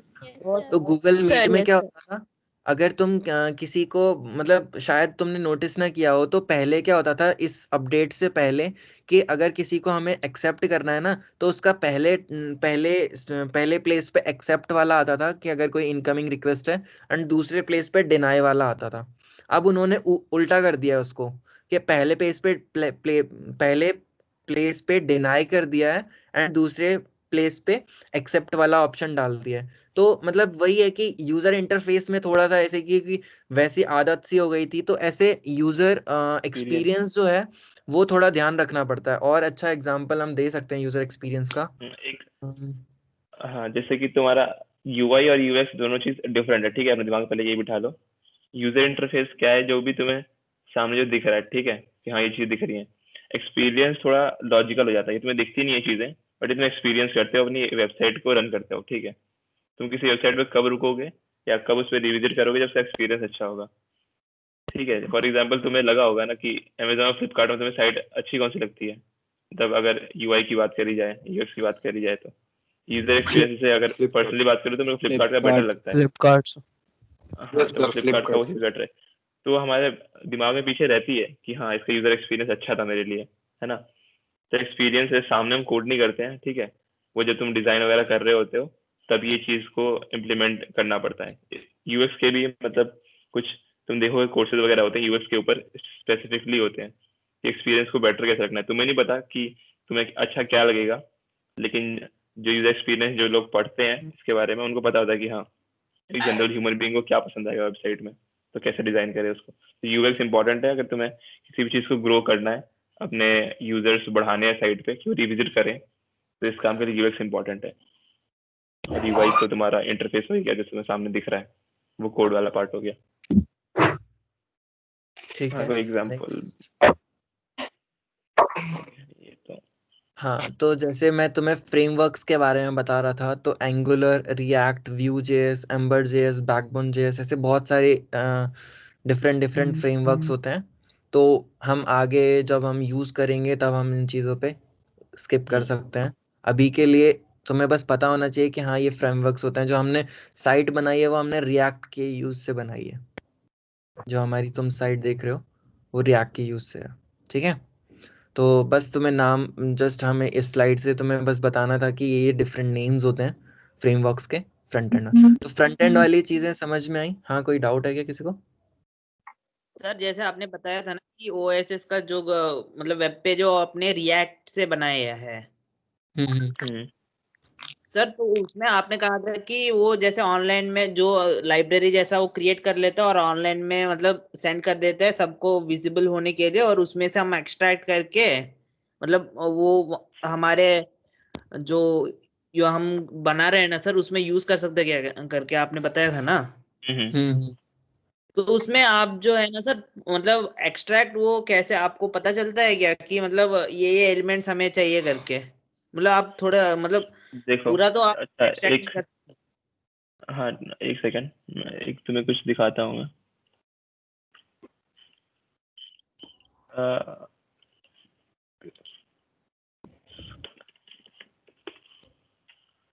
Scroll JS देखते हैं जैसे फॉर एग्जांपल।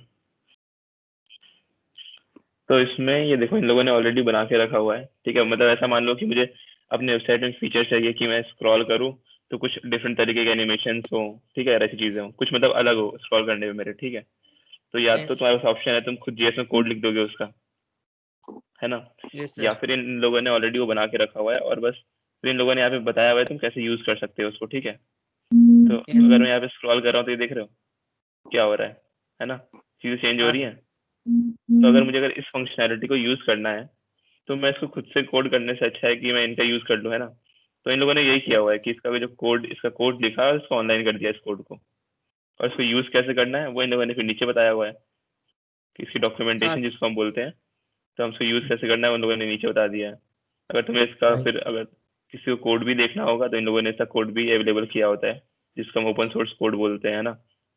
तो अगर मैं इसका ओपन करूं, एक सेकंड, स्क्रॉल जेएस गिटहब,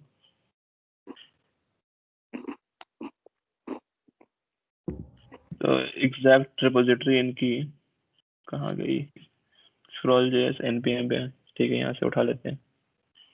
तो यहाँ पे तुम्हें एक्चुअली इनका कोड भी दिख जाएगा, ये इनका कोड है। तो अभी कोड कैसे लिखा जाता है, कैसे पैकेज करते हैं, वो तो आगे की बातें हैं, ठीक है।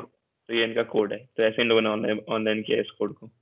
तो वाला पॉइंट क्लियर हुआ कैसे करते होंगे ऑनलाइन और कैसे तुम यूज करते हो कंपोनेंट? Yes sir. ठीक है, तो आई होप कि फ्रंट एंड वाली चीजें क्लियर हो गई होंगी काफी अच्छे से। जो HTML CSS JS है, क्या हो गया गले को? मतलब इसकी बात तो हो ही गई कि फ्रंट एंड वगैरह की HTML CSS JS जो तुम्हारी चीजें होती हैं, ये सारी क्लियर आ गई। मतलब बिल्डिंग ब्लॉक्स अपने ये 3 है। अगर तुम्हें इस पे फ्रंट एंड डेवलपमेंट में काम करना है तो ये 3 है तुम्हें अच्छे से आने चाहिए। मतलब अच्छे खासा एक्सपीरियंस होगा तो तुम आगे जाके बहुत अच्छे से कोई भी फ्रेमवर्क वगैरह यूज करके इजीली डेवलप कर सकते हो चीजें। अच्छा, और एक और चीज जो तुम्हें ये चीज मिस हो गई थी एक्चुअली, जो HTML में जब वो बात हुई थी ना, स्ट्रक्चर वगैरह की बात हुई थी कि हम आर्किटेक्चर बनाते हैं, फॉर एग्जाम्पल जैसे हमने घर का स्ट्रक्चर लिया था, है ना। तो उस स्ट्रक्चर को एक्चुअली हम डॉम बोलते हैं, ठीक है, ये याद रखना बस। क्योंकि कभी कभी जब तुम ऑनलाइन पढ़ने जाओगे, मतलब कुछ डॉक्यूमेंटेशन वगैरह पढ़ोगे, तो वहाँ तुम्हें मिल सकता है ये कीवर्ड डॉम। तो डॉम क्या होता है? डॉक्यूमेंट ऑब्जेक्ट मॉडल, ठीक है। तो उस स्ट्रक्चर को एक्चुअली हम डॉम बोलते हैं, बस ये ध्यान रखना, ठीक है। आगे बाकी जब पढ़ोगे अगर कुछ, तो वहाँ जब ये टर्म आएगा समझ जाओगे ये क्यों मतलब मैं बोल रहा था, ठीक है। ठीक है, तो हमने मतलब 3 चीज़ों के एप्लीकेशन डेवलपमेंट को ब्रॉडली 3 चीज़ों में डिवाइड किया था, front end, back and and database, ठीक है। तो फ्रंट एंड वाला थोड़ा थोड़ा चीज़ें क्लियर हुई कि हम करते क्या हैं इसमें। बस मैं कोडिंग पे तो जा ही नहीं रहा, बस करते क्या है इतना थोड़ा सा क्लियर हुआ। Yes sir. Yes sir. अब Yes, हम sir. बैक एंड वाले पे चलते हैं, ठीक है। ठीक है। तो बैकएंड में क्या क्या होता है वो डिस्कस वैसे हमने कर लिया था पहले, ठीक है। तो फर्स्ट पॉइंट जो है मेरा वो क्या है? डेटा मैनिपुलेशन, है ना। तुम फ्रंट एंड वाले को अगर कुछ इनपुट देते हो तो पीछे उसको मैनिपुलेट करेगा जो भी उसको बोला गया है जिस तरीके से, एंड देन उसको प्रोसेस करके आउटपुट देगा, है ना। तो अगर हम ऐसा मान लेते हैं मैनिपुलेशन में एग्जांपल, वही अमेजोन का मान लेते हैं कि अगर तुमने कोई कूपन कोड डाला, है ना, तो कूपन कोड के बाद उसको चेक करना है ना कि ये कूपन कोड सही है कि नहीं है ना, इस प्रोडक्ट पे लगता है कि नहीं लगता है। तो ये सारी जो चीज़ें हैं वो सब डेटा मैनिपुलेशन उसी को बोला जा रहा है यहाँ पे। तो उन सब इनकमिंग एंड आउटगोइंग डेटा जो होंगे वहाँ पे, जो भी मतलब मेरे सर्वर पे आ रहे हैं और जो वहाँ से जा रहे हैं, तो उन सबको जो मॉडिफाई करना है, उन सबको जो ओवरसी करना है, वो सब काम कहाँ होगा? अपने बैकएंड में होगा। ठीक है, इतना इतना पार्ट। उसके बाद क्या है हमारे पास? Authentication security. तो मैं जो तुम्हें बता रहा था स्टार्टिंग में कि तुम जो अपनी प्राइवेट कीज वगैरह हैं, है ना, क्योंकि जो तुम्हारे पासवर्ड वगैरह होते हैं, है ना, जो यूजर के पासवर्ड्स हैं, है ना, एको हो रहा है, किसका माइक म्यूट हो गया शायद। हाँ, तो जो भी तुम्हारे ये प्राइवेट कीज वगैरह होती हैं, जैसे कि अगर मान लेते हैं मैंने अगर अपना पासवर्ड टाइप किया, ठीक है, तो अगर मैंने कभी अपना पासवर्ड टाइप किया ना, तो वो कभी जाके डायरेक्टली मेरे डेटाबेस में स्टोर नहीं होता कि एग्जैक्टली मेरा ये पासवर्ड था। ठीक है, तो वो पहले एनक्रिप्ट होता है, ठीक है, और उसके बाद जाके हमारे डेटाबेस में वो चीज़ स्टोर होती है। लेकिन ये एनक्रिप्टेड कब तक रहेगा? जब तक जिस तरीके से मैंने इसको एनक्रिप्ट किया है प्लस मैंने जो सीक्रेट की यूज की है ना, जब तक वो सिक्योर है तभी तक ये सारे पासवर्ड सिक्योर है। और जैसे ही अगर वो कभी लीक हो गया, वो वाला पासवर्ड जिससे मैंने एनक्रिप्ट किया इन सारे डिफरेंट यूजर के पासवर्ड को, तो मेरे लिए दिक्कत है। ठीक है, तो इसीलिए मैं ये सब कुछ कहाँ अपना स्टोर करूंगा? बैकएंड में, और इस बैकएंड को पूरा सिक्योर रखूंगा। तो मतलब अगर इस पे तो कोई ब्रीच होना ही नहीं चाहिए मेरे बैकएंड पे, क्योंकि मेरी सारी चीज वगैरह। एक सेकेंड, एक मिनट देना मेरे को बस। स्लाइड दिखा देता। हाँ, आ गया नहीं। ओके, तो जो मैंने अभी सिक्योरिटी वाली बात की ना, इसमें मैं फिर से आऊंगा। ठीक है, एक बार हम डेटाबेस की बात कर लेते हैं ना, तो उसके बाद आएंगे वहाँ पे। फिर आते हैं हम कहाँ पे? Database interaction. तो जो भी कनेक्शन हमारे डेटाबेस से कि इस यूजर का अकाउंट नंबर क्या है ना, इस तरह की कार्ड डिटेल्स क्या है, ये सारी चीजें स्टोर कहाँ पे रखेंगे? हम डेटाबेस में। और डेटाबेस से हम बात कैसे करेंगे? वो होगा हमारे बैकएंड के थ्रू ही बात करेंगे हम, कि डेटाबेस बस पड़ा होगा वहाँ पे, उसमें डेटा रखा हुआ है, लेकिन अब उसको अब हमें किस हिसाब से फेच करना है ना, तो वो सारी चीजें मेंटेन करने के लिए हमारे पास क्या है? बैकएंड। और इसी बैकएंड में तुम्हारे कोड लॉजिक्स लिखने के लिए तुम्हें अपने लॉजिक स्ट्रॉन्ग करने पड़ते हैं, तो वो यहाँ पे काम आएगा तुम्हारे जब तुम बैकएंड लिखोगे। ठीक है, जो सीएस वाला बंदा नहीं है वो भी लिख सकता है बैकएंड, और जो सीएस वाला बंदा है, मतलब जो जिन लोगों ने पढ़ी हुई है प्रॉपर, एक उसमें डिफरेंस है, और जो बस एक कोर्स पढ़ के उसमें इम्प्लीमेंट कर देते हैं उसमें एक डिफरेंस है। ठीक है, तो ये चीज़ ज़रा ध्यान रखना। तो हाँ, जो अब ऑथेंटिकेशन सिक्योरिटी की बात कर रहा था, तो अब मान लेते हैं हमारा जो डेटाबेस है, ठीक है, वहाँ पे हमने कुछ पासवर्ड स्टोर किए हुए हैं। जैसे कि मैं तुम्हें दिखाता हूँ एग्जाम्पल। ये तुम्हें स्क्रीन दिख रही है ना मेरी? अक्षय, हेलो। हाँ, स्क्रीन दिख रही है। यस सर, दिख रही है। ठीक है, तो यहाँ पे अभी ये सब ध्यान मत दो लेफ्ट साइड में क्या है, राइट में क्या है, वो जब डेटाबेस पे आएंगे तब मैं बात करूंगा। अभी बस जो मैं तुम्हें दिखाना चाह रहा हूँ वो ये है। ये जूम हो जाएगा, दिख रही है क्या? मतलब इसमें क्या क्या लिखा हुआ है, ऐसा कुछ दिख रहा है क्या तुम्हें? नहीं सर, स्क्रीन साइज छोटा, थोड़ा सा बड़ा कर दीजिए। हाँ, वही देख रहा हूँ मैं, इसमें जूम इन।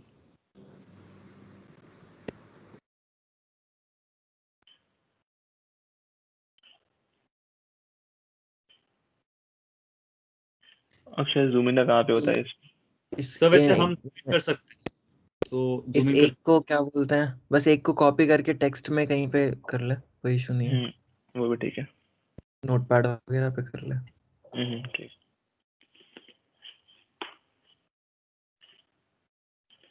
अब दिख रहा होगा सर विंडोज दिख रहा होगा। प्लस दबाते तभी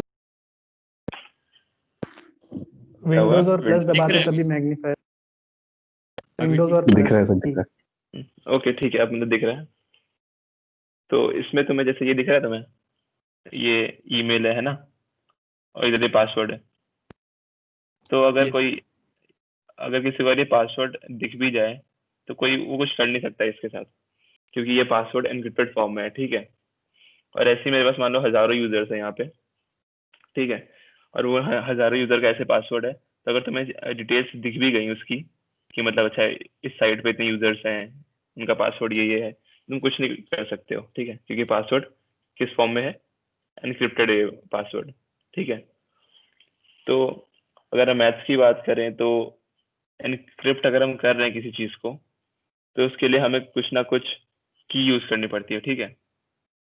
अगर तुम्हें कोई भी चीज एनक्रिप्ट करनी है तो उसके लिए तुम्हें एक सीक्रेट की यूज ही करनी पड़ती है, वरना अगर तुम बिना सीक्रेट की कर रहे हो, कोई जनरल एनक्रिप्शन परफॉर्म कर रहे हो तो वो ब्रेकेबल होगा आसानी से। अब मान लो अगर किसी ने फॉर एग्जाम्पल नाम सत्य लिखा हुआ है, वहाँ पे अगर सारे जो यहाँ पे लेटर्स हैं उन सबको 2+2 कर दिया, ठीक है, तो वो एनक्रिप्शन सिक्योर है क्या उस फॉर्म में? कि अगर मैंने एस को नहीं सर। TU कर दिया, ए को फिर C कर दिया, तो UC ऐसा कुछ बना दिया ना, तो वो ब्रेकेबल है, उसको कोई ब्रेक कर सकता है आसानी से। बट अगर हम सीक्रेट की को यूज कर रहे हैं, ठीक है, कोई एक्सटर्नल वेरिएबल यूज कर रहे हैं, तो वो पासवर्ड सिक्योर है। मतलब हमेशा सिक्योर तो कोई भी चीज नहीं है, बट हाँ कि उससे तो ज्यादा सिक्योर है। बट ये सिक्योर कब तक है? ये हजारों यूजर्स के डेटा, जब तक मेरे पास जो की जो मैंने यूज करी थी वो सेफ है, ठीक है। और वो सेफ रखने के लिए मैं उसको कहाँ पे रखता हूँ? तो वो होता है मेरा बैकएंड का कोड, जहाँ पे मैं सारी कीज वगैरह को सेफली स्टोर करता हूँ, ठीक है। तो वो चीज जो हम बोलते हैं ना कि सर्वर हैक हो गया है ना, ये सुना होगा ना कि मतलब साइट क्रैश हो गई या उसको हैक कर लिया लोगों ने, तो अगर किसी को डेटाबेस का मतलब बैकएंड का एक्सेस मिल गया तो कुछ ही मैनिपुलेट कर सकता है, ठीक है। तो वो जो हमारा हैकिंग है मेनली ये बैकएंड के ऊपर ही होती है, कि लोग बैकएंड को ही हैक करना चाहते हैं ताकि हम कुछ भी मैनिपुलेट कर पाए, ठीक है। तो इसलिए यहाँ पे authentication and security utmost important है, ठीक है, बहुत इंपॉर्टेंट है ये, कि तुम ये चीज ध्यान में रखो, वरना फिर तुम्हारा ओपन टू अटैक होगा तुम्हारी साइट, तुम्हारा सॉफ्टवेयर, जिसका कोई मतलब नहीं है बना के, ठीक है। ये पार्ट समझ गए कि बैकएंड में क्या क्या होता होगा। बाकी इसमें बैकएंड में तुम्हारे वही कैलकुलेशन वगैरह होते हैं, जो भी तुम्हें मैनिपुलेट करना है डेटा वगैरह, कूपन्स को वेरीफाई करना है, डेटाबेस से बातचीत करनी है, तो सब कुछ बैकएंड में होने वाला है। तो ये एक ओवरव्यू मिला तुम्हें बैकएंड का कि क्या क्या होता होगा बैकएंड में, है ना। बाकी कोड में कैसे होता होगा वो तो ठीक है, बात करेंगे अपन। पर अभी इतना चीज समझ में आ गई? किसी को कहीं पे डाउट हो या कुछ हो तो? Yes sir.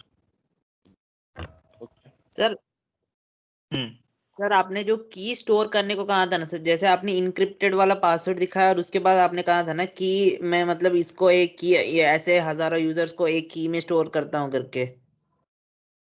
नहीं मतलब चल ठीक है, मैं उसकी बात करता हूँ। हजारों जो मैं बोल रहा था वो क्या बोल रहा था कि जो यूजर्स है ना मेरे पास, अगर मान लेते हैं हमारे पास 100 यूजर्स हैं, ठीक है, और 100 यूजर्स का पासवर्ड जैसे जो मैंने जो दिखाया, मान लो किस तरीके से कभी लीक हो गया, ठीक है, अगर मतलब मेरा डेटाबेस कहीं ब्रीच हो गया और वो सारी चीजें लीक हो गई, ठीक है, 100 यूजर्स की, तो उन सबका पासवर्ड क्या एनक्रिप्टेड फॉर्म में है, ठीक है, वो देखा था, ठीक है।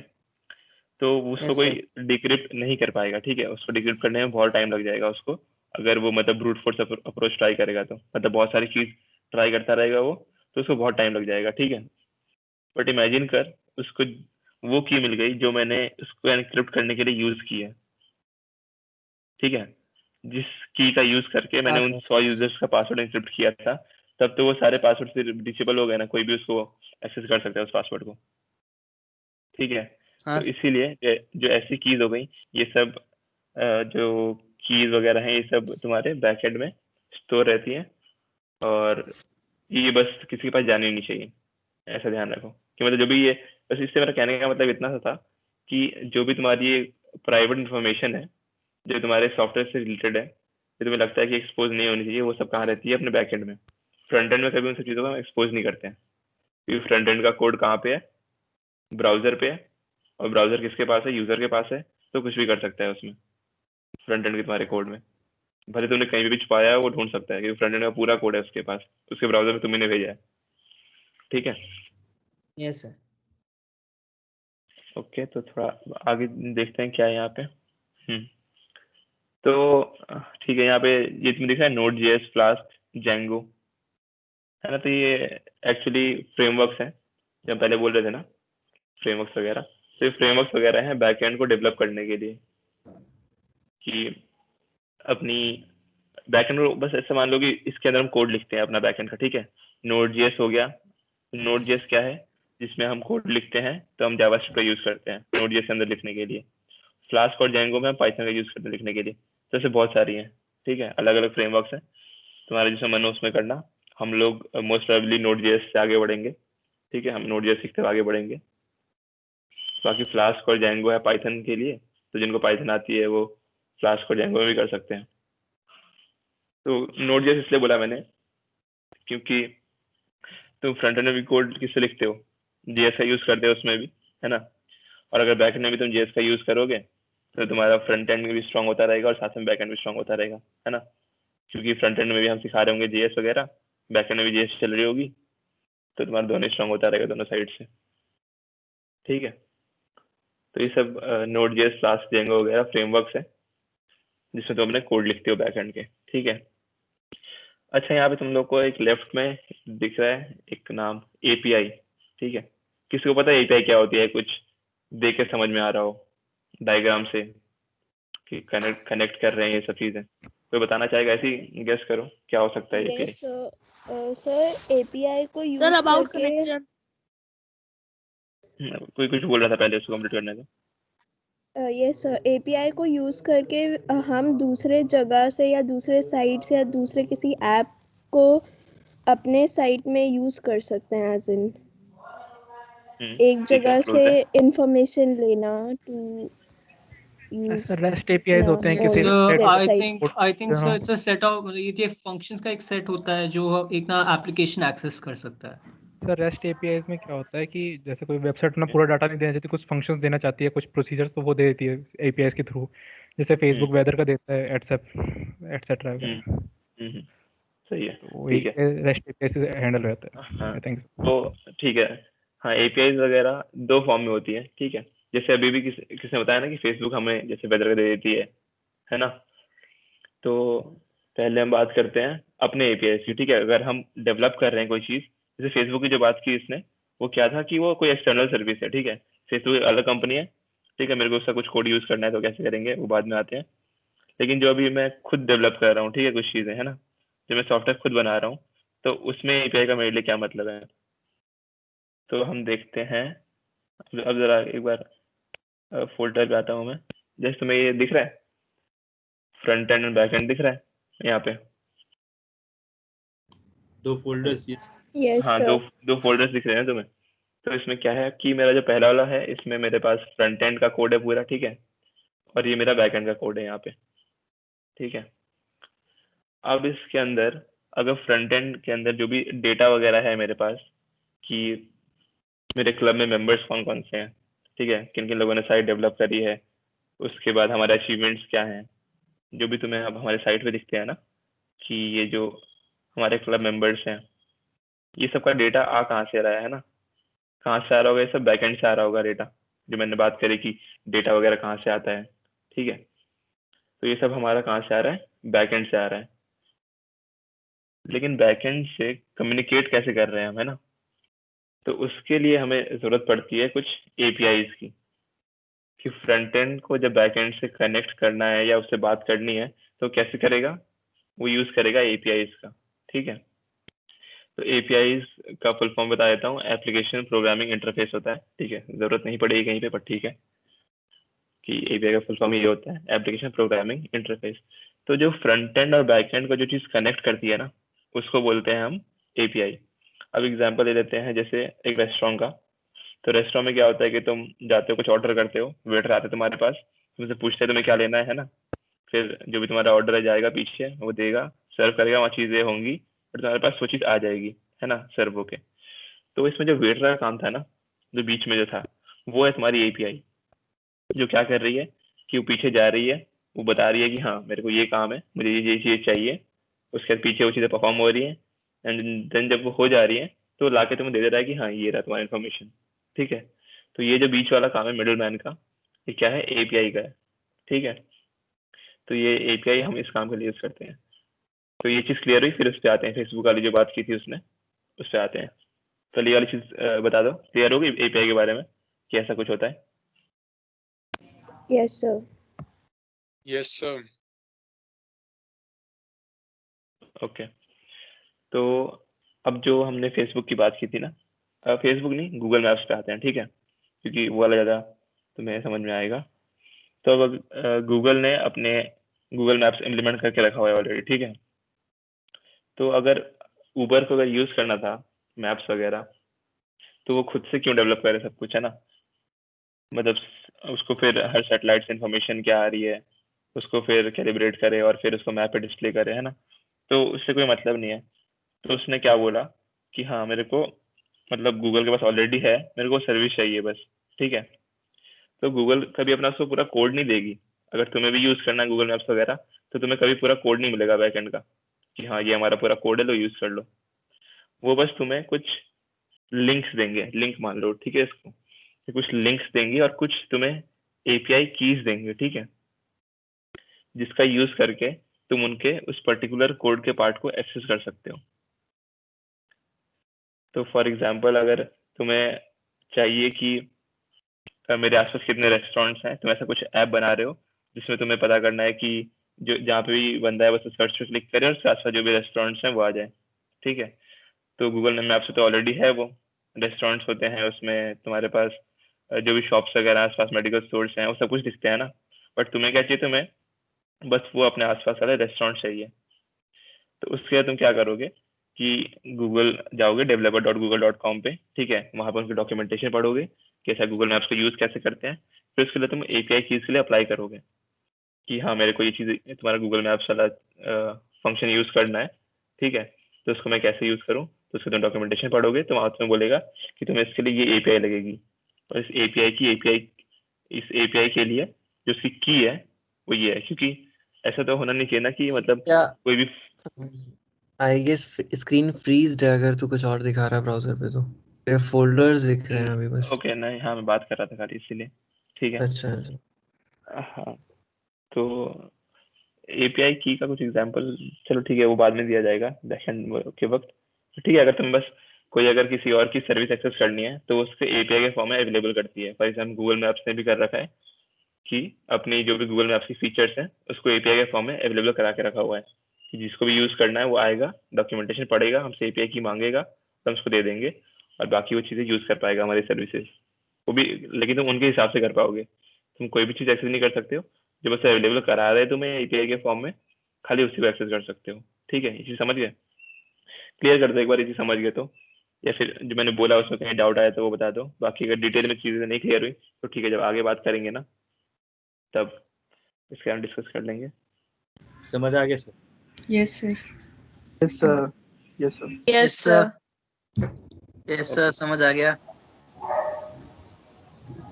यस सर, ठीक है, थैंक यू सर। ओके चलो फिर इससे अब आगे बढ़ते हैं। क्या था आगे, ओके डेटाबेस। वैसे तुम्हें पता ही है डेटाबेस के बारे में, इतनी बात हो गई है जबकि। तो डेटा स्टोरेज, हाँ उसमें डेटा स्टोर करते हैं अपनी यूजर्स की, ट्रांजेक्शन की, ऑर्डर्स वगैरह की। और जब भी तुम न्यूज वगैरह में सुना होगा ना कि डेटा लीक हो गया, कार्ड ब्रीच, मतलब कार्ड इन्फॉर्मेशन लीक हो गई बहुत सारे यूजर्स की, है ना।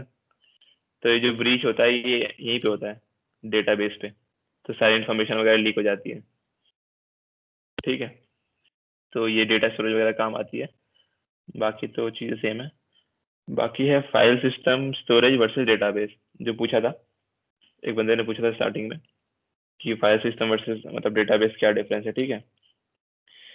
तो फाइल सिस्टम वगैरह मतलब पहले हुआ करता था डेटाबेस आने से पहले कि तुम्हारी सारी इन्फॉर्मेशन जैसे तुम यहाँ फोल्डर वगैरह के फॉर्म में स्टोर करते हो ना, जैसे हम अपने डिस्क में कैसे करते हैं, फोल्डर्स के फॉर्म में होती है ना सारी चीज़ें, स्ट्रक्चर वगैरह। तो इस तरीके से ना डेटा फेच करना मुश्किल था। अगर मैं सारी इन्फॉर्मेशन वगैरह अपनी यहाँ पे एक नया टेक्स्ट फाइल बना दूँ और उसके अंदर सारी यूजर्स की इन्फॉर्मेशन रखूँ, एक नया टेक्स्ट फाइल, उसके अंदर अपनी ट्रांजेक्शन इन्फॉर्मेशन रखूँ, तो वो चीज़ को फिर मैं फाइल ओपन करूँ एंड देन उसके अंदर रीड करूँ, सर्च करूँ, तो वो चीज़ बहुत कम्बरसम थी वो प्रोसेस, ठीक है। उसमें बहुत टाइम लगता, मेरे को फाइल्स ओपन करनी पड़ती हैं और ये सब बहुत टाइम लगता है। और अगर मेरे पास बहुत सारी यूजर्स हैं तो मैं इतनी बार रीड कर रहा हूँ फाइल्स वगैरह, मतलब बहुत खराब हो जाता है वो चीज़, ठीक है। फाइल सिस्टम से अगर मैं रीड कर रहा होता तो उससे अच्छा क्या किया कि जो भी इंफॉर्मेशन वगैरह है उन सबको हम एक प्रॉपर ऑर्गेनाइज्ड वे में स्टोर करते हैं, ठीक है, जिसके ऊपर कुछ लॉजिक्स होंगे कि हमें सर्च अगर करना है तो वो सर्च का हम कौन सा एल्गोरिथम यूज करेंगे, सर्च को इम्प्लीमेंट कैसे किया जाएगा।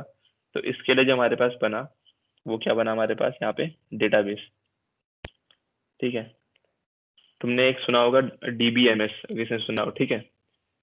तो DBMS क्या होता है, डेटाबेस मैनेजमेंट सॉफ्टवेयर। तो ये सॉफ्टवेयर जो है ना, ये सॉफ्टवेयर डेटाबेस के ऊपर होते हैं कि मतलब तुम्हारा डेटा तो स्टोर्ड है, अब DBMS उस चीज़ से रिस्पॉन्सिबल है कि तुम्हारा सर्च कितनी फास्ट हो रहा है, ठीक है। और भी कुछ चीज़ें होती हैं डेटाबेस में, तो वो सारी चीज़ें जो मेंटेन करने वाली होती हैं वो DBMS देखते हैं, तुम्हारा डेटाबेस मैनेजमेंट सॉफ्टवेयर। तो सॉफ्टवेयर उन सब चीज़ों को गाइड करता है कि डेटाबेस के अंदर मेरे को चीज़ें परफॉर्म किस तरीके से करनी है, वो DBMS गाइड करता है।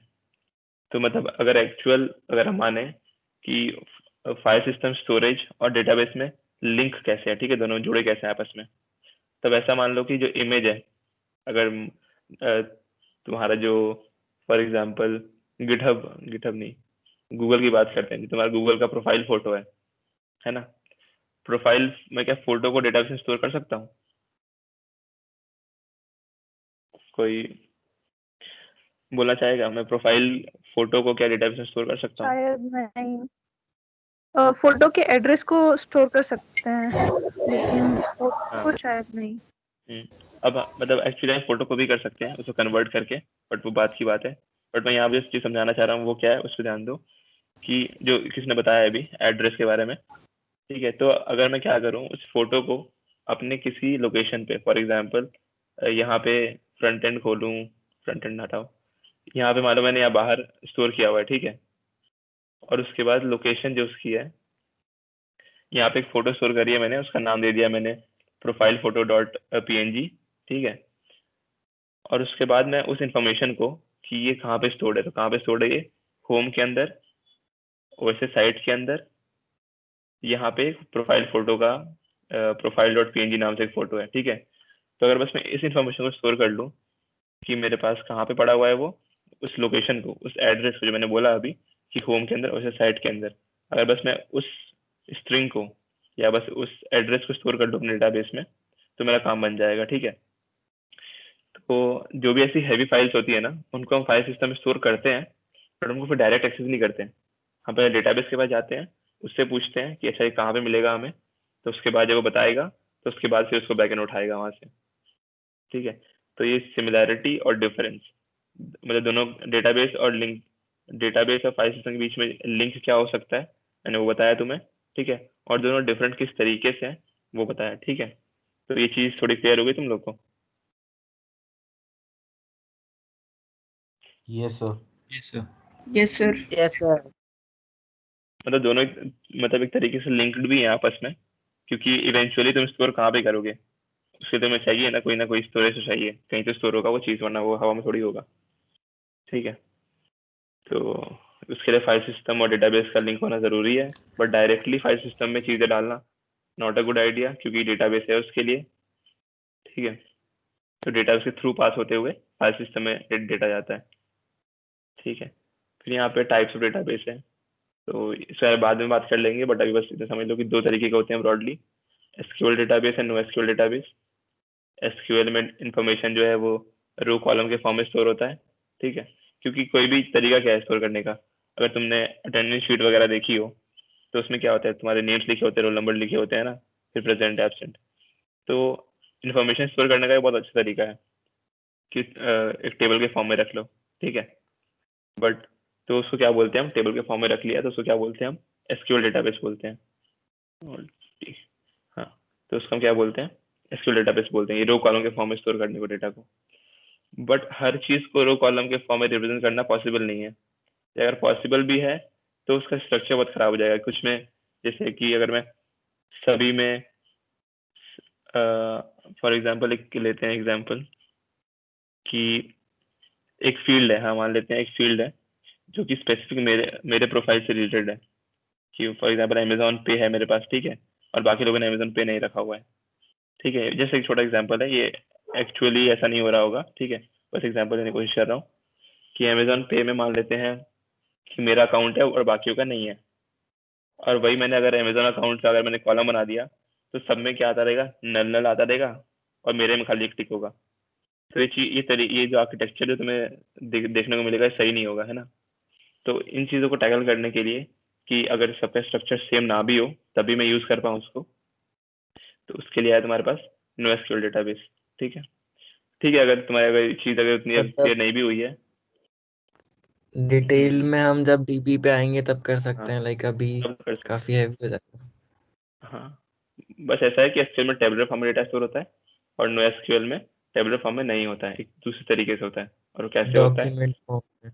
हाँ डॉक्यूमेंट फॉर्म में होता है, जो मैं तुम्हें जस्ट दिखाया था ना, जो मैंने ओपन किया था और तुम्हें दिखाया था जिस तरीके से, ये वाली चीज। तो ये तुम्हारा नो एसक्यूएल है। एसक्यूएल में टेबल के फॉर्म में होता है और नो एसक्यूएल में इस फॉर्म में, डॉक्यूमेंट के फॉर्म में। बस इतना समझ लो अभी के लिए, बस काफी है। ठीक है, तो यहाँ पे तो चीज एंड होती है। ठीक है, ये वाली डेटाबेस, बैकएंड, फ्रंट एंड। ठीक है, तो ये तुम लोग को एक आइडिया लग गया ना इसके ऊपर, फ्रंट एंड, बैक एंड और डेटाबेस क्या क्या चीजें होती हैं। कि अगर कोई Yes, पूछे, sir. अगर वेब एप्लीकेशन को, अगर मैं बोलूँ अगर अमेजोन को अगर तोड़ के बताओ कि फ्रंट एंड कौन सा है, बैक एंड कौन सा है, डेटाबेस कहाँ होता होगा, तो वो चीज़ अब थोड़ा तुम आइडिया लगा सकते हो। प्रॉपर्टी तो नहीं बता पाओगे अभी भी, बट ठीक है, आइडिया लगा लोगे उसका, है ना। तो बस यही एम था हमारा, ये हो जाए। और बाकी अभी आगे एक और चीज़ बचती है, वो है ये अलग है थोड़ा। अच्छा,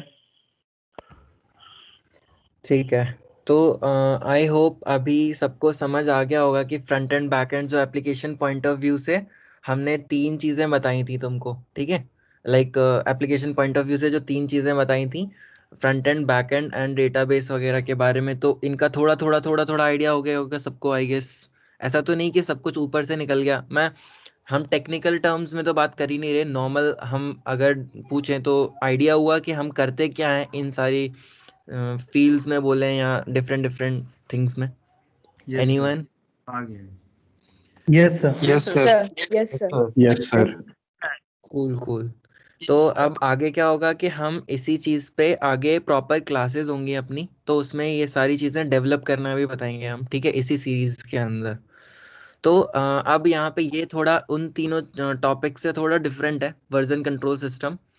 एक्चुअल में क्या होता है कि जब हमारे पास जो भी हम सॉफ्टवेयर्स वगैरह डेवलप कर रहे होते हैं, या फिर बहुत सारी मतलब किसी भी एक सॉफ्टवेयर को डेवलप करने के लिए, चाहे वो वेब ऐप हो चाहे एंड्रॉयड ऐप हो, एक छोटी सी टीम होती है, चाहे वो 2 लोगों की हो, 2-3 लोग मिलके काम कर रहे होते हैं, राइट।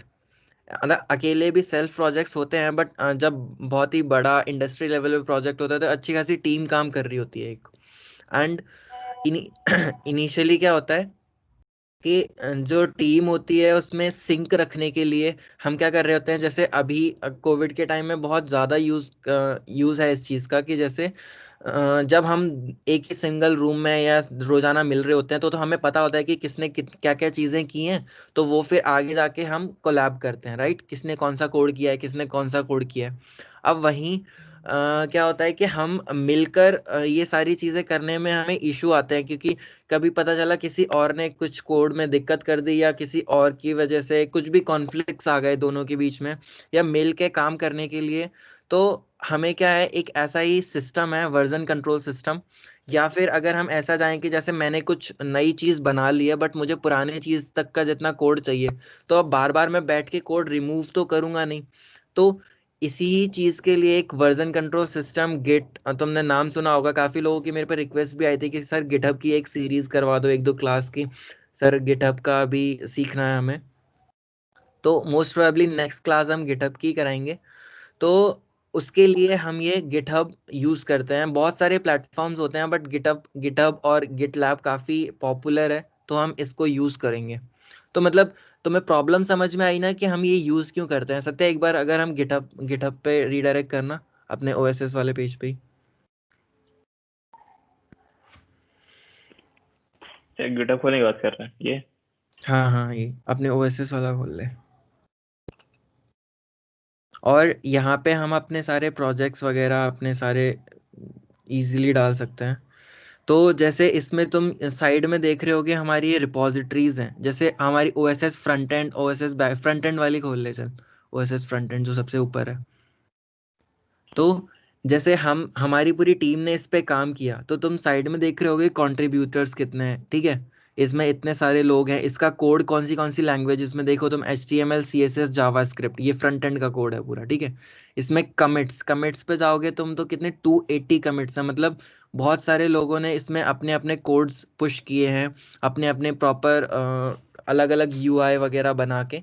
तो इस चीज़ के लिए यूज़ होता है। अब सपोज मैं जाऊं कि मैंने अभी लास्ट वीक अगर कुछ इम्प्लीमेंट किया, मैं चाहता हूं कि मतलब उसकी वजह से कोड की क्या बोलते हैं हमारी वेबसाइट ख़राब हो गई या कुछ भी इशू हो गया, तो सिंपल मैं उस पीछे वाली वेबसाइट पे जा सकता हूं। बहुत सारे लोगों ने बहुत ही ईजिली मिलके एक अच्छा प्रोडक्ट पे काम किया, तो इसके लिए अपना ये गिटहब बहुत अच्छे से यूज़ होता है। ऐसे ही एक और प्लेटफॉर्म है गिटलैब, ठीक है। तो ऐसे बहुत सारे प्लेटफॉर्म हैं, हम मोस्टली गिटहब के ऊपर ही तुमको नेक्स्ट क्लास में बताएंगे कि कैसे कैसे बनाना है। तब तक गिटहब पे जाके सब लोग अपना साइन अप कर लेना, तो वहाँ पे अपनी एक आईडी बना लेना सिंपल सी, कोई भी यूज़र नेम दे के अच्छे से, तो फिर ताकि नेक्स्ट क्लास में और इजीली चीज़ें हो जाएंगी।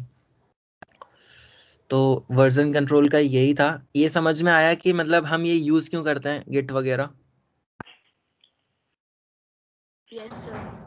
हाँ Yes, मतलब sir. अभी जस्ट Yes, sir. नॉर्मल समझो कि मतलब काम क्या है किसी भी चीज़ का, यूज़ जो हम वाकई में प्रैक्टिकल यूज़ है वो हम आगे जाके सीखेंगे। अभी सब चीज़ का हमने तुम्हें सिंपल ये बताया कि काम क्या है, ठीक है। सबसे पहले लाइक इतना हमने सब कुछ बताया कि आई वुड लव कि कोई एक दो लोग मिलके थोड़ा सा जस्ट समराइज करो कुछ भी पॉइंट्स में कि सर आज हमने क्या क्या चीज़ें सीखी या क्या क्या हमें नया नया पता चला। कोई भी 2-3 लोग, जितने भी लोग इंटरेस्टेड हैं।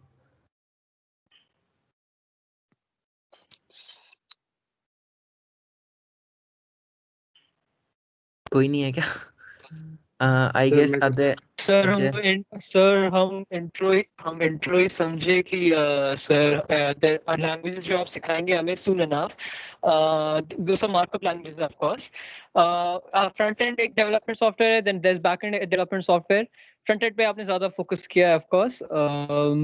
आपने बोला कि इसमें तो डाउट्स आए हमारे कि जो स्टाइलिंग होता है, कलरिंग होता है, ये HTML के थ्रू भी हो सकता है, ये सॉफ्टवेयर के थ्रू भी हो सकता है।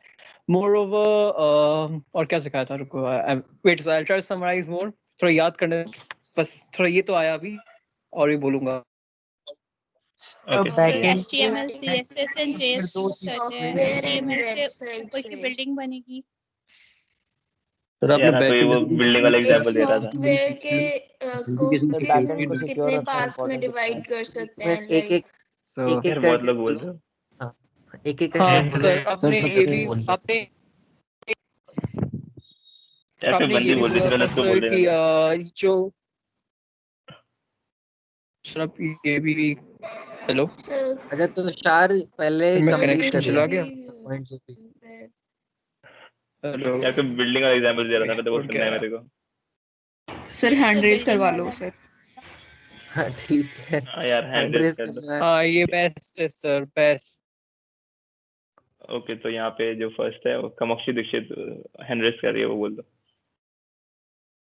Yes sir. सर आपने स्टार्ट किया था वेब डेवलपमेंट के लिए, फुल स्टैक के लिए, जो फ्रंट एंड होता है, बैक एंड होता है, बीच, देन बाद में डेटाबेस के लिए होता है। फ्रंट एंड में 3 चीजें होती है main, HTML CSS and JavaScript. So HTML क्या होता है? HTML is like a building, मतलब ऊपर की बाहर का ढांचा टाइप का बनाता है। एंड मतलब उसको फिर और सुंदर करने के लिए, एनिमेशन वगैरह देने के लिए CSS होता है, जो उस पर मतलब कलर वगैरह ये सब ऐड करता है, जिससे वो इंटरेक्टिव बन जाता है। एंड सर फिर JS जो होता है वो उसको लाइव बना देता है, मतलब जब हम उसमें मतलब कुछ भी काम करते हैं तो ऐसा लगता है कि हाँ ये चल रहा है, मीन्स वर्किंग टाइप का उसको बना देता है। देन सर फिर आपने बैकएंड के बारे में बताया कि इसमें जो भी अब इंट्रैक्शन मतलब बाहर से जो भी इनपुट आता है वो सारा फिर बैकएंड में जाके स्टोर कैसे होता है, जैसे करते हैं। एंड देन फिर डाटाबेस के बारे में बताया पीछे की, मतलब फाइल्स, और ये फाइल्स में अगर हम डायरेक्टली सेव करते हैं तो फिर हमें दिक्कत होती है निकालने की, बट उसको जब हम लिंक कर देंगे डाटाबेस से तो फिर आसानी रहती है, क्योंकि हम डायरेक्ट कहीं भी मतलब जो भी सर्च करना हो कर सकते हैं।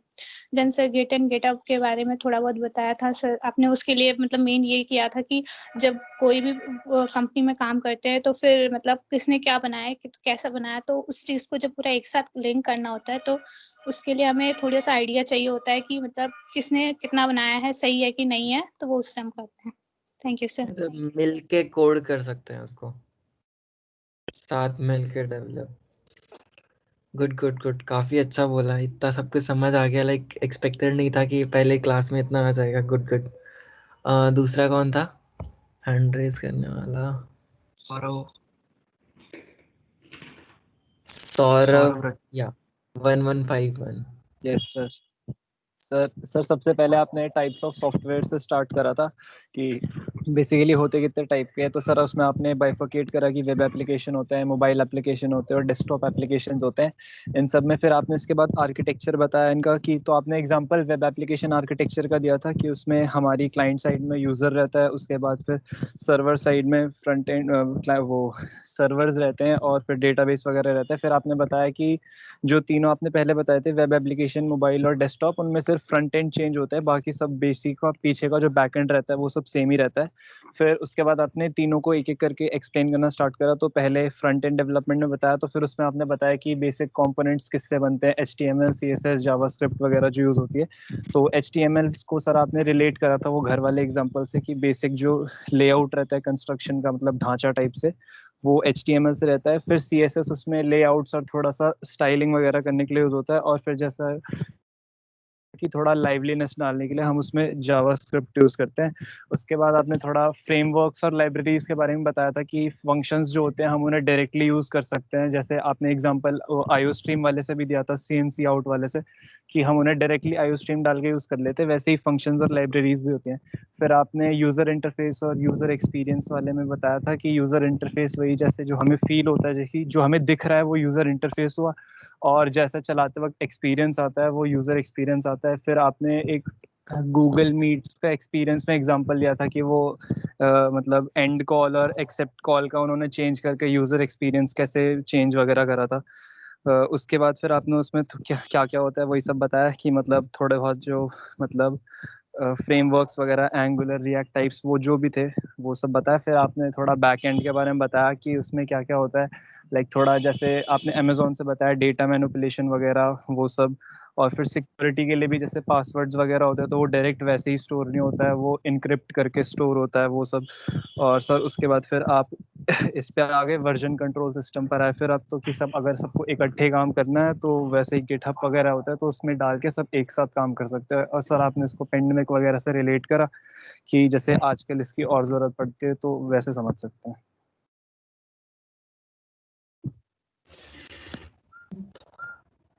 नाइस। कुछ ज्यादा ही बोल दिया। प्रकाश अच्छा था। Kumar. Yes sir.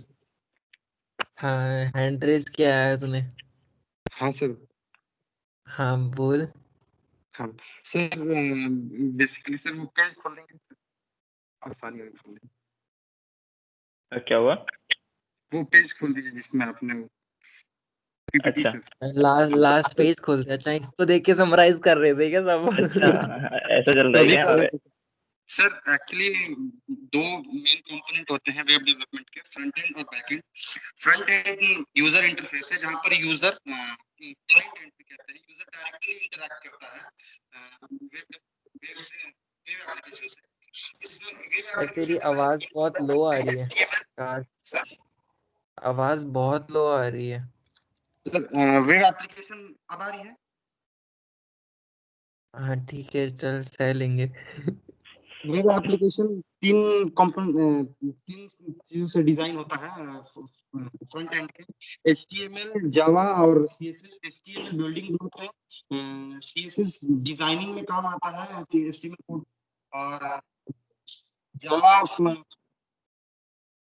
JS use होता है फंक्शनिंग के लिए। हम फंक्शनल यूज कर सकते हैं फंक्शनल करने के लिए फ्रंट एंड।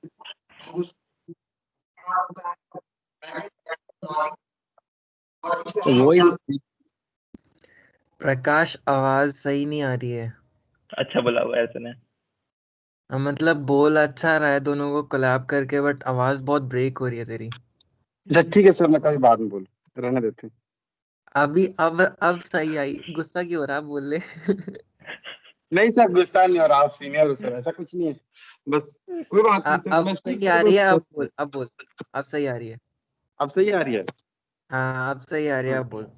बैक तो बैक एंड में एक्चुअली लॉजिक डेवलप किया जाता है, लॉजिकल कोडिंग होती है। अब आ रही है सर सही? हाँ सही हाँ आ आ रही रही है। हाँ, लॉजिकल कोडिंग होती है, उसमें हम जो कुछ भी प्रोसेसिंग वाला पार्ट रहता है उसी में करते हैं। हमारा जो भी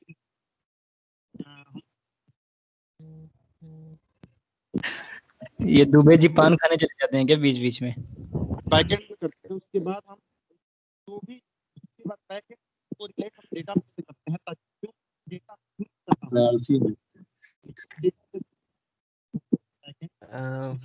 प्रकाश फिर से गई आवाज। आवाज गई ऐसे। दुबे जी आपका आवाज चला गया फिर से। अब आ रहा है? यार कॉल करके बता देना कभी क्या समझा। अच्छा चलिए सर, ठीक है सर, टाइम वेस्ट हो रहा है। चल कोई ना, काफी अच्छा था। नहीं सर, मुझे बस सीखना है और कुछ नहीं।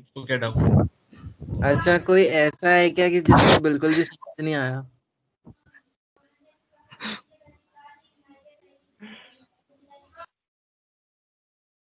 एनीवन की किसी को बिल्कुल भी समझ नहीं आया? मतलब ये देख, बहुत ही इंट्रो क्लास थी, इसमें ज्यादा कुछ हम एक्सपेक्ट भी नहीं कर रहे थे, बट नॉर्मल चीजें बता रहे थे कि कैसे वर्क फ्लो होता है।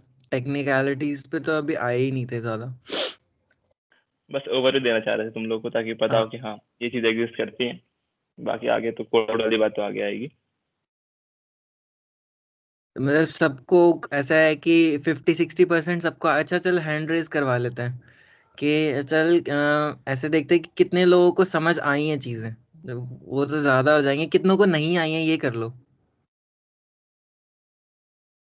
कितनों को नहीं आई तुमने है तो वो बस लोग कर करो। लिया। जितनों को कि हाँ सर, मतलब मजा नहीं आया, ऐसा लग रहा है कि सर 2 घंटे वेस्ट हो गए। सर नहीं सर, ऐसा नहीं है सर। सर देखो सर, मेरा लैपटॉप का इंटरनेट चला गया था और ना मैंने एकदम गया नहीं सर, मैं फोन से स्विच हो गया सर। बात इसलिए सर, नो टेंशन सर, बहुत सही था class. That's what I want to say. I had to literally switch devices to just hear this meeting. Okay sir. हाँ नाइस, अच्छी बात है। तुषार, हाँ नो वॉइस आ रही थी, म्यूट कर ले। ठीक है। तो सत्या, एक बार लास्ट स्लाइड पे जा। एक बार जस्ट एक 5 मिनट में ओवरव्यू देते हैं। अली पे नहीं, इससे पहले वाली पे जो थी। तो लाइक ये ऑलमोस्ट एंड है मीटिंग का, एंड मतलब ऑलमोस्ट 2 घंटे होने वाले हैं। तो अच्छा था, लाइक सबको ऑलमोस्ट सारी चीज़ें क्लियर ही हो गई होंगी। बच्चों ने भी काफ़ी अच्छा सा रिस्पॉन्ड किया कि सारी ओवरव्यू क्या क्या सीखा, सारी चीज़ें। तो सर मेरा एक क्वेश्चन था कि ये जो सर चीजें आप क्वेश्चन क्यों पूछ रहे हो? पेज पे इतनी सारी चीजें लिखी हुई हैं, तो हमें एक अच्छा डेवलपर बनने के लिए सारी चीजें सीखनी पड़ेंगी क्या? जितनी 15-20 चीजें लिखी हैं। हाँ, यहाँ पे जोशी सर है शायद, है ना? हाँ जोशी सर सर आपका है, वो क्वेश्चन आंसर हमारे कर पाएंगे एलिमनाई फिर। है, वो अच्छा आंसर वो दे आंसर सकते हैं। कर पाएंगे इसका। ये क्लास बस, इसमें बस एफपीज ही नहीं थे तुम लोग, एससी टी बी एल्यूमिनाई भी हैं। जोशी सर, क्वेश्चन का आंसर। सर थोड़ा सा लाइट डालें, सर थोड़ा लाइट डालें। अरे मुझे भी नहीं आता ना, इसलिए तो आया क्लास में। अब बेसिक सीखने आए यहाँ पे। सर एफीज है, सारे नए लोग हैं सर। कहना था। बढ़िया है, बढ़िया है। सर 4 साल में ये सब चीजें सीख जाएंगे हम। 1 साल में ही ना सीख भैया, जाएंगे। जीवन लग जाएगा, हमें तो लग रहा है बहुत ज्यादा चीजें है ये। अर्पित बुढ़ा हो गया, अभी तक नहीं सीख पाया। क्या होता है, नौकरी भी हो जाएगी लगता है हमसे डेवलपमेंट। टाइम पास मत करो।